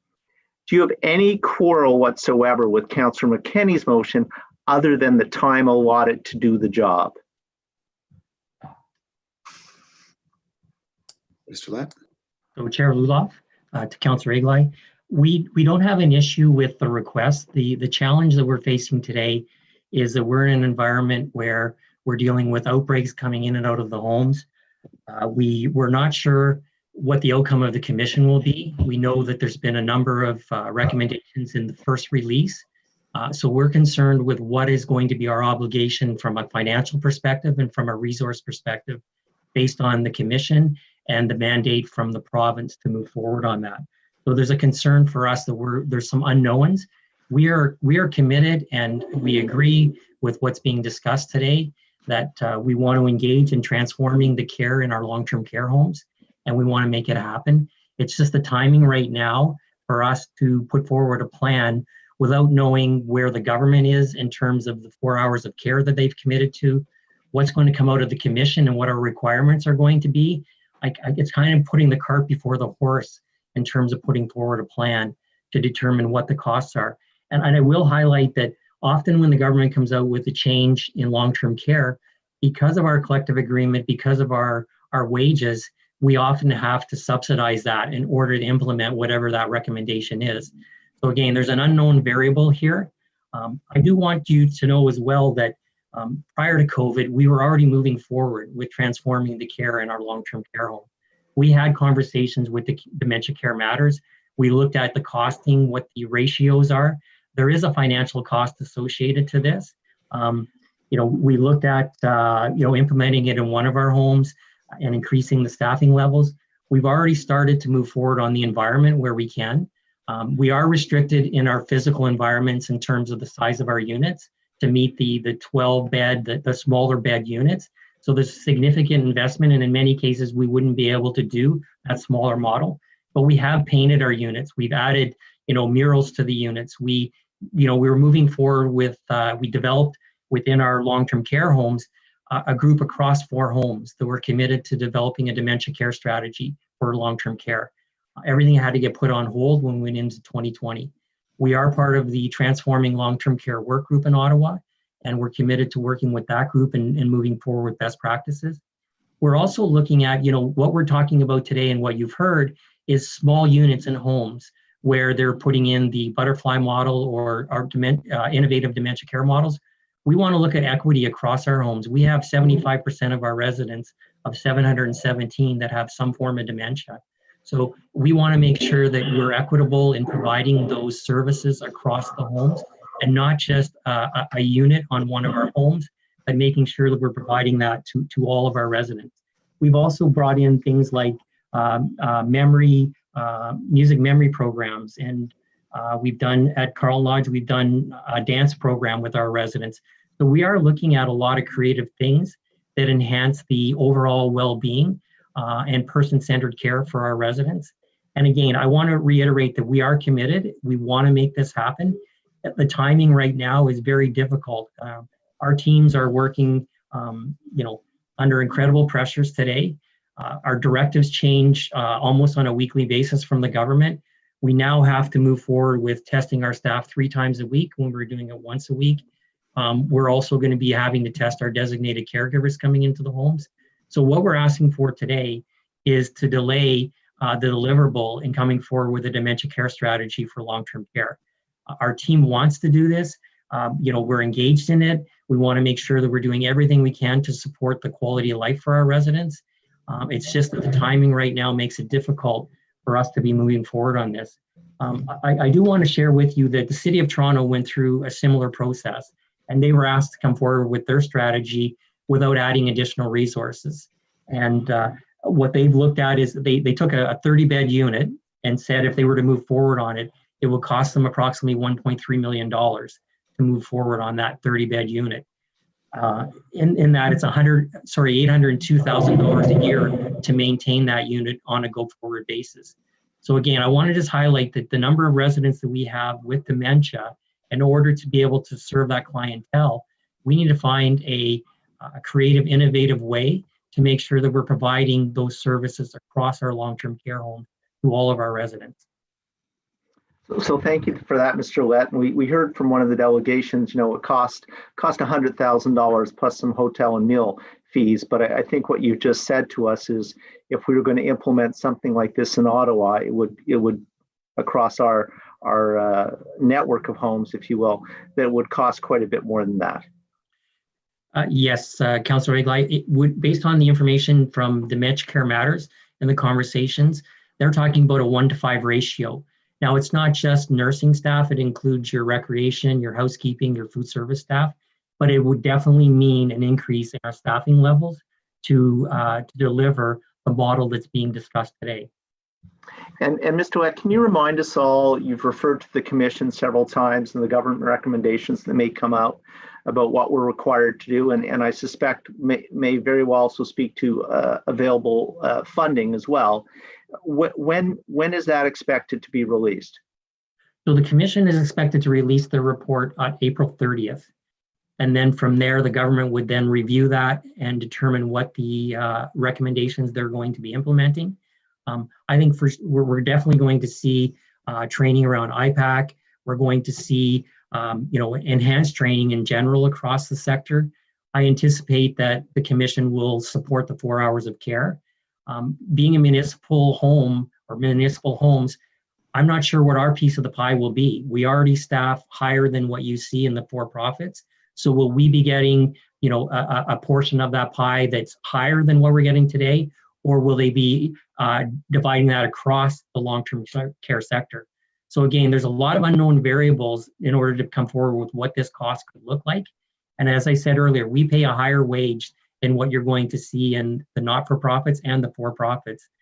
We're consistent with municipal homes, but our cost to operate is higher based on our wages and compensation. So is it safe to sum up, Mr. Lett, that if you had the additional time till the fourth quarter of this year, that you would have all the necessary information from the government and you'd be able to provide a more comprehensive, realistic report about what is doable in Ottawa? Whereas if you go forward and provide this prior to the Commission's report, you may have to go back to the drawing board once you find out what the lay of the land is going forward. Is that accurate? That's correct, Councillor. That's our concern, is that the direction from the province is going to take us off track, and then we'll have to retool to be able to move forward with a plan. Okay, thank you for that. Appreciate it. Thank you, Vice Chair. Councillor McKinney. Thank you, Chair. I just want to clarify, do you think that the direction from the province will be an absolute obstacle to instituting better dementia care, Dean, or do you think that it's just simply, there will be new rules, new standards that you'll have to comply with, and so therefore it may change? It may not necessarily the model and how we move forward. I mean, we know what that looks like, but that other things may take precedence. Is that other standards may take precedence? Is that what I'm hearing? Or I just wonder, and I'll tell you why I'm asking, because I think it's a legitimate concern if that is the concern. I just wonder how others are moving forward at a time of that same uncertainty. So I'm just unclear on that. So Chair Luloff to Councillor McKinney, we're not sure. There's discussions now about opening up the legislation for long-term care. What that will mean. Will there be more legislation? Will the legislation change around how we respond to compliance? So again, our team is very concerned that we're unaware of where the government is going to take long-term care. We know that there's a real focus on it and that we have to go through change in long-term care. We just need to know, what is the government going to mandate us to do, so we know where our capacity is to move in the direction around how we transform long-term care.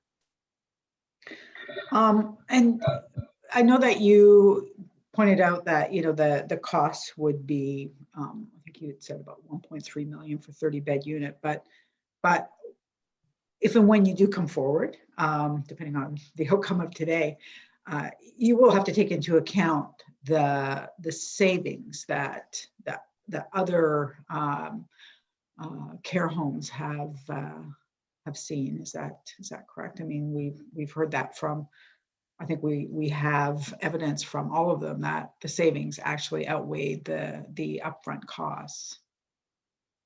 Yeah, so Chair Luloff to Councillor McKinney, we would have to look at that in more detail. I mean, there's 11 homes in the province, of which not all of them are up and running to full capacity. I know Renfrew County has been in discussions and they've signed agreements, but those homes haven't moved forward yet. So we would like to see more data around where potential savings would be to factor it into the overall program. Ultimately, the goal here would be to enhance the quality of life for residents, to do person-centered care, and we want to do that. We really want to focus on it. It's a huge transformation. It means everybody in the home is focusing on providing the care to residents. So jobs change, staffing levels would change, and there's an extensive investment in training people and even our recruitment process to make sure we're recruiting the right people that are empathetic, compassionate, and we know there's going to be a huge strain on the healthcare system in meeting not only the current but future requirements for healthcare, specifically in long-term care, as we add more beds into the system. Yeah. Well, thank you. I am, pleased to hear you say it's about person-centered care and not necessarily the cost. I think that we've learned, if nothing else, that to take care of people, we have to actually make investments in people. So I do appreciate that, that's how you're thinking. Just quickly then, would you, when you talk about an equitable approach, I think obviously we always want equity, but I'm concerned that that means we wouldn't take that one unit approach. We would wait till we could address across all homes and all units and everyone living there. So rather than, say, well, my mother got good care for the last 2 years, your father may not have because he didn't fall into that first tranche. But the alternative is that nobody gets that specialized, personalized care. So would you consider a one unit approach? I think it's something I would like to take back to our team and to look at and see how we might be able to implement that. We're also in the process of doing strategic planning, not only around our dementia care strategy, but our leadership and our succession development and training on IPAC and a number of different areas around health and safety, palliative care. So there's a number of competing priorities that we want to take into account when we put together our strategic plan.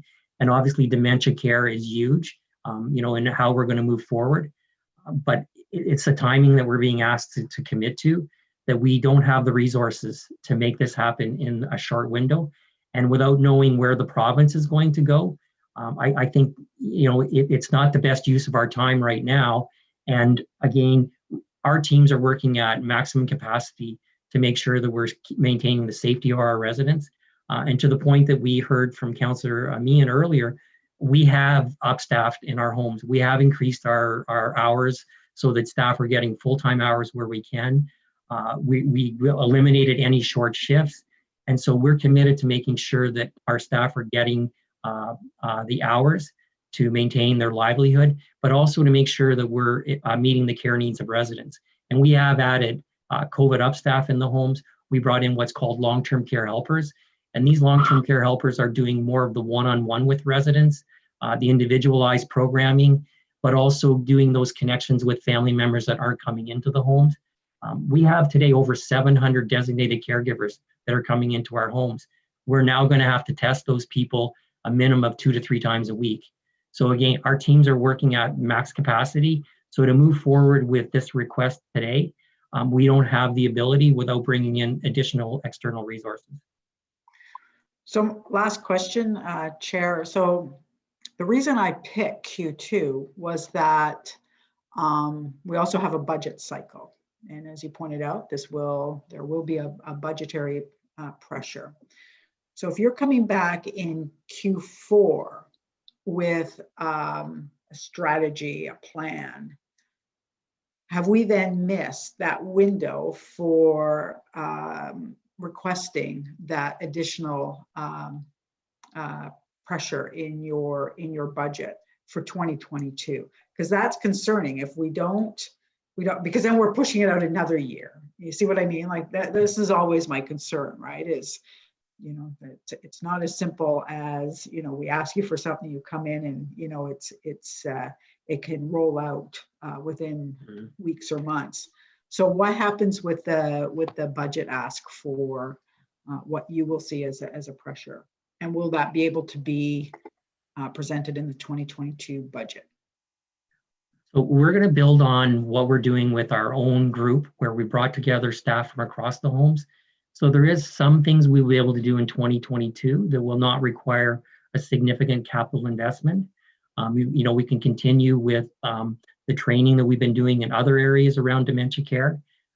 Really, though, in 2023 is where we would be. In 2022, we will come to council and say, this is what we're looking at for resources, and this is what we're looking at for a cost to roll this out. And it wouldn't necessarily be one home. We'd be looking at rolling it out across long-term care. And as I said earlier, to make it equitable for all of our residents. Part of our planning, and I'm going off topic a little bit, but part of our planning is also, what are our community needs? I heard us talking earlier today at council meeting or committee meeting about, special needs for people living in our community. And so we want to factor that into our strategic planning. So it's not just about our people that have dementia, but also what are the demographics of the people living in our community? And are we going to look at specialized services for individuals within our community? 1 minute, Councillor. Okay, no, thank you. I appreciate that. But again, I do go back to my concern that this will get pushed out to 2023. So I think when we're deciding on the date today and how to approach this, we have to know that we're pushing off for another 2 years this type of care. So that is difficult to So if I could, just before we close off, I'd just like to share with you, we do our annual satisfaction survey, and I wanted to share with you some of the results from that satisfaction survey. So for me and for our team, it's about having a safe and meaningful place for our residents to live. That's ultimately one of our key goals here. So in our homes today, our residents feel safe. 93% of our residents feel safe. And this is in 2020 when we're dealing with a pandemic. So that's a pretty, solid number about how people feel they're being looked after in the home. And overall, as a rating of a place to live, we have a 92% rating from our residents living in our homes today. And that comes from residents and families. And also, they would recommend our homes to family and friends. We have a 94% rating. So our homes, despite the fact that we want to move forward in terms of enhancing our quality care for residents, we still are delivering very good care to our residents today in long-term care in the City of Ottawa homes. Absolutely. And you know what, I in no way intended to suggest that that wasn't the case. We know that the outcomes from our homes are significantly better than privately run homes. And we've seen those surveys in the past, and we've always had those high satisfaction numbers. So yeah, in no way is this an indictment on the work that is being done in our long-term care homes. It's just looking at a model that we know for people with dementia makes their end of life, that much better. So again, I appreciate you bringing that up because I don't want to in any way suggest that, that the care that we're providing is it is much superior to a lot of others. So thank you. Thank you, Councillor. Councillor Kavanaugh, please. Thank you very much. I think that a lot of us feel a sense of disappointment that when we listen to what's gone on, like at the Glebe Center and from across the province in places where they've implemented this program, and then we listen to your concerns, you can't help but feel like, I met, I think it's now 2 years ago with these very people, we were talking about it then, and so it is tough to listen to, not that I don't get it in terms of what you're discussing, but I think people really need to feel that they, residents need to know that we're dedicated to looking and implementing the butterfly model. Notwithstanding the fact that we do have to look at what the province puts out in terms of changes for legislation, because obviously something has to be done better. I'm not saying necessarily that we've done things wrong, but just overall in the province, that's pretty clear. But but we can make people's lives better, and I think that that's what we're getting at, and that's why this motion is here today. So, what kind of indication can we give that yes, we're pretty serious about this? That and I get that you've already made a couple of steps, but and it's and you've been through a lot, and there's no doubt about it. This COVID challenge for you has been tremendous, but what can we tell people that we're that have to wait longer, that we're committed to going this direction? So Chair Luloff to Chair Councillor Kavanaugh, I want to reiterate to the group that our team wants to do better. I mean, we constantly, long-term care is looking to make quality improvement within our homes, and our team wants to be able to move forward. We started some really good groundwork And then, of course, we got hit with the pandemic. So I want to reassure committee that we want to come back around and give you a fulsome plan about where we want to go. We're really hesitant to be able to come forward without knowing what are the other variables we're going to have to manage. And will the commission put more legislation on us? Will it put more pressure that we're going to have to allocate resources in a different direction that take us away from moving forward around transforming our dementia care model?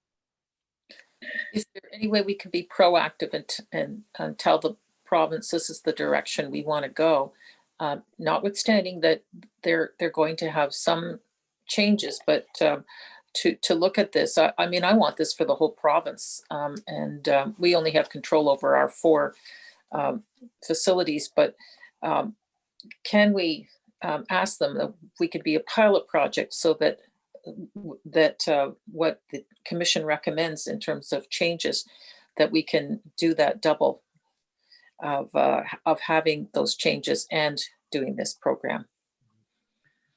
Chair Luloff, we've been working very closely with AMO. I'm on a work group that has come forward with a number of recommendations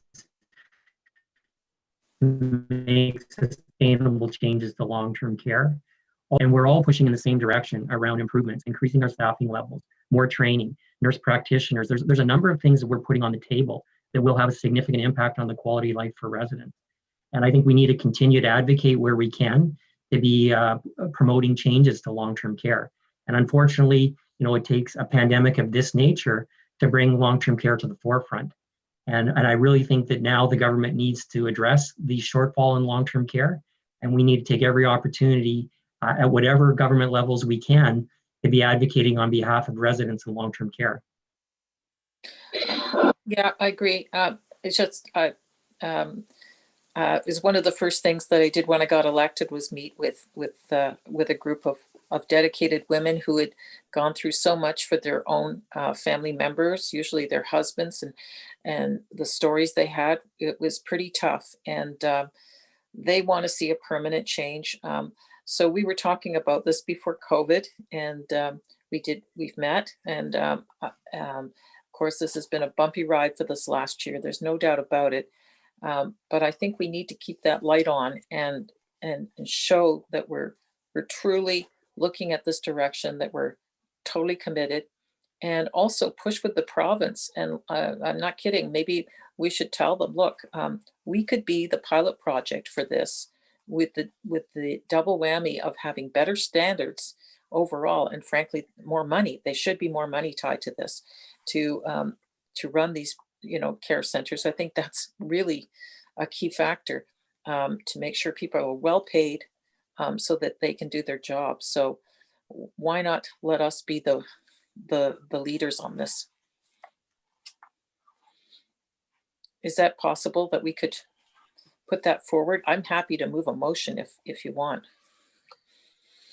So Chair Luloff, again, I go back to the fact that there's a number of unknown variables for us today that makes it really difficult for us to commit.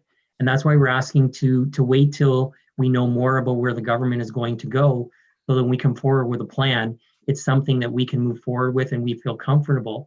And it'll also give us time to prepare, because there will be some costs, whether it's training, whether it's additional resources. And we want to make sure that we provide council with the appropriate information to make an informed decision about whether or not the commitment will be made from the City of Ottawa. Okay, thank you. Thank you. Thank you very much, Councillor. Councillor Meehan. Thanks, Chair. Dean, I would like to reiterate what my colleagues are saying. I think I understand what you're talking about, staffing and waiting for the report, but I think that we are going to miss an opportunity here. If it's not going to be before 2023, I think we should implement a pilot project. Pick a home, use many of the methods that have been tried and true. We have people who've already done it here in Ottawa.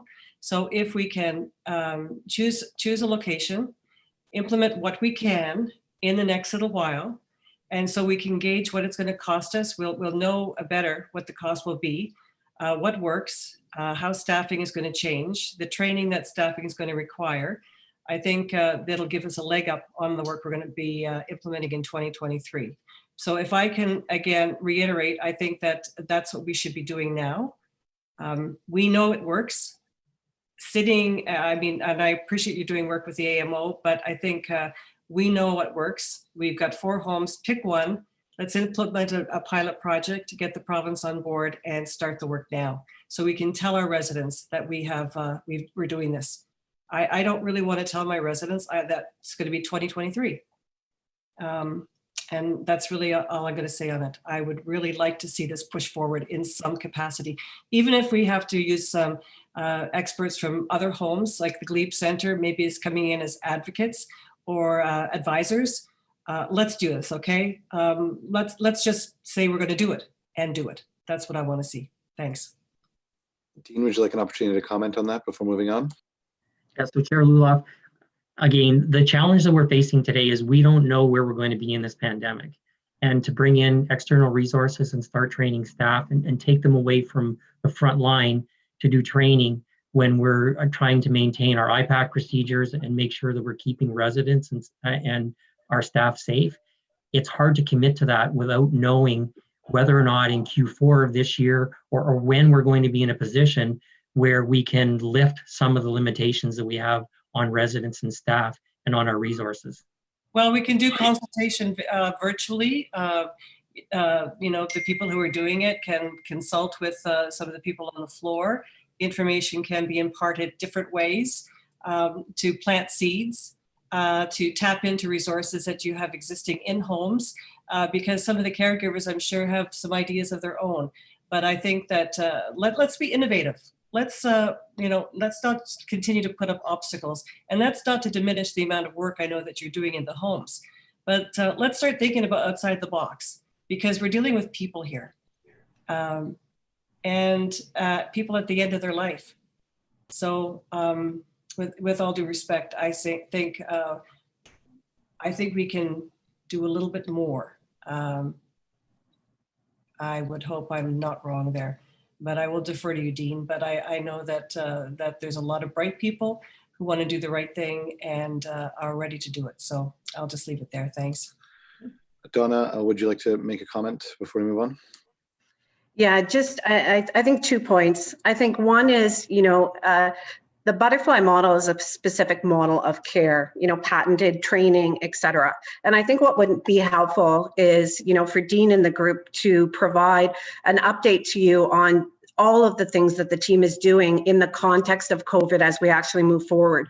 But the one thing that I think council also needs to, and committee needs to be aware of, is that we have made a significant investment this year in long-term care to up staff and redeploy resources into long-term care to deal with the pandemic and the level of care and the circumstances that we have right in the home right now.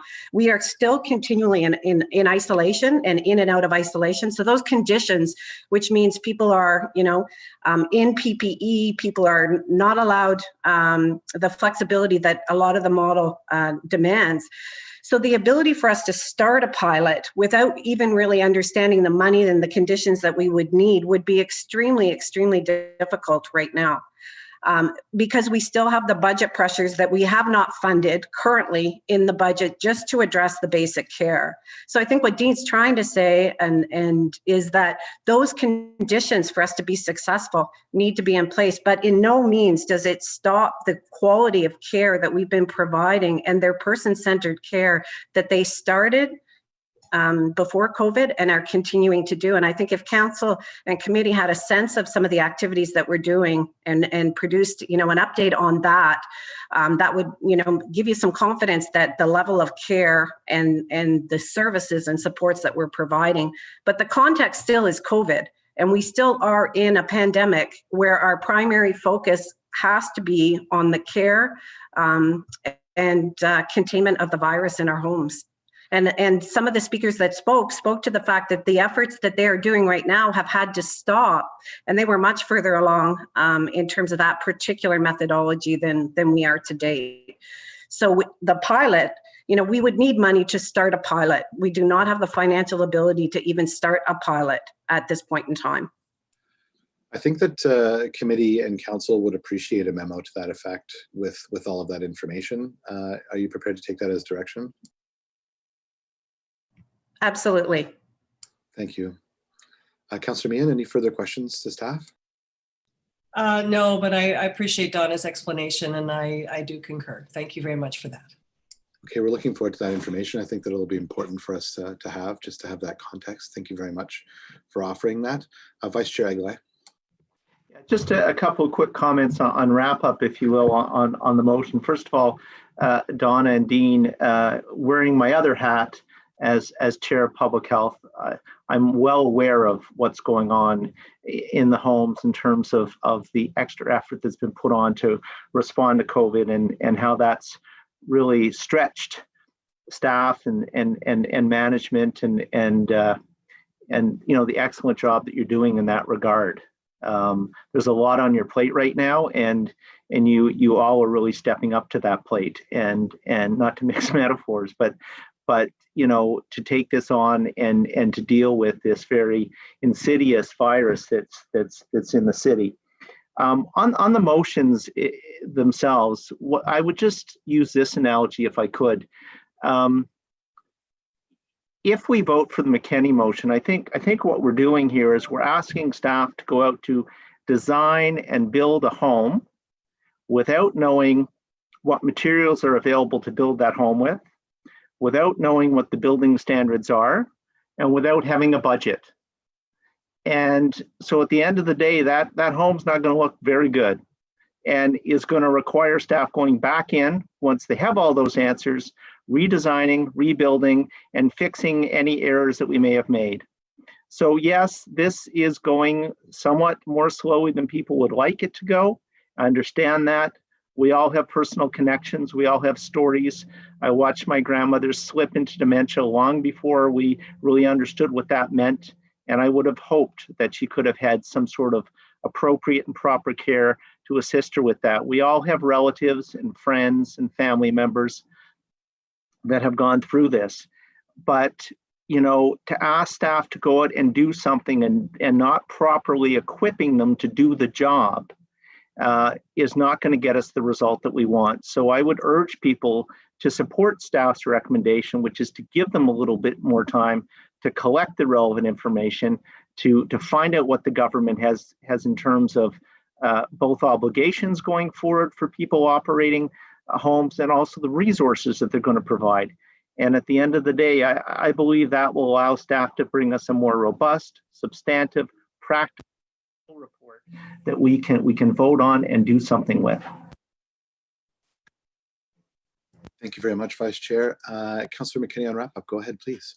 Yeah, just very quickly. Thank you. Thank you, Chair. Thank you to everyone who came out to speak today and for our colleagues for weighing in on this. I think it's an important conversation. And while I may not agree with pushing back the timeline, I'm going to support the amendment, the amending motion.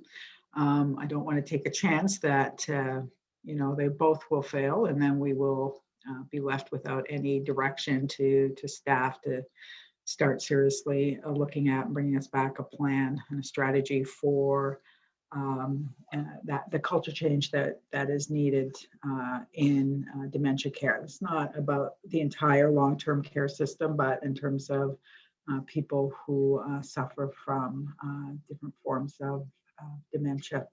So I will accept the amendment and look forward to the plan that we will see in Q4. Thank you. Thank you very much. Okay, so on the amendment, carried? Carried. And carried as amended. Carried. Carried. Right. Well, so the committee, so we'll move into, we have no in-camera items and on information previously distributed, the committee has received one memo. One memo. That memo has been listed on the agenda. Does anyone wish to lift it? Seeing no one. It was on the Accessibility Advisory Committee, so we've appointed a new member from the reserve list. This is Dr. Holly Ellingwood, who is an accessibility advocate and LGBTQ2S advocate here in Orleans and was instrumental in the raising of the Pride flag for the first time here in Orleans. She'll be a wonderful addition to the community, and I'm looking forward to working with her as part of the AAC. Is there any other business? Seeing none. On adjournment, is the motion carried? Carried. Thank you, everyone. The next meeting of the Community and Protective Services Committee is scheduled for Friday, March 26, 2020. The joint CPSC FEDCO meeting will take place on Tuesday, March 2nd, 2021. Thank you to all members and previous chairs for your help throughout this meeting. It was my first chairing this meeting, so I truly, truly appreciate your help and guidance throughout it. Thank you very much, and we'll see you guys on March 2nd. Thanks. Good job, Chair. Thanks, folks.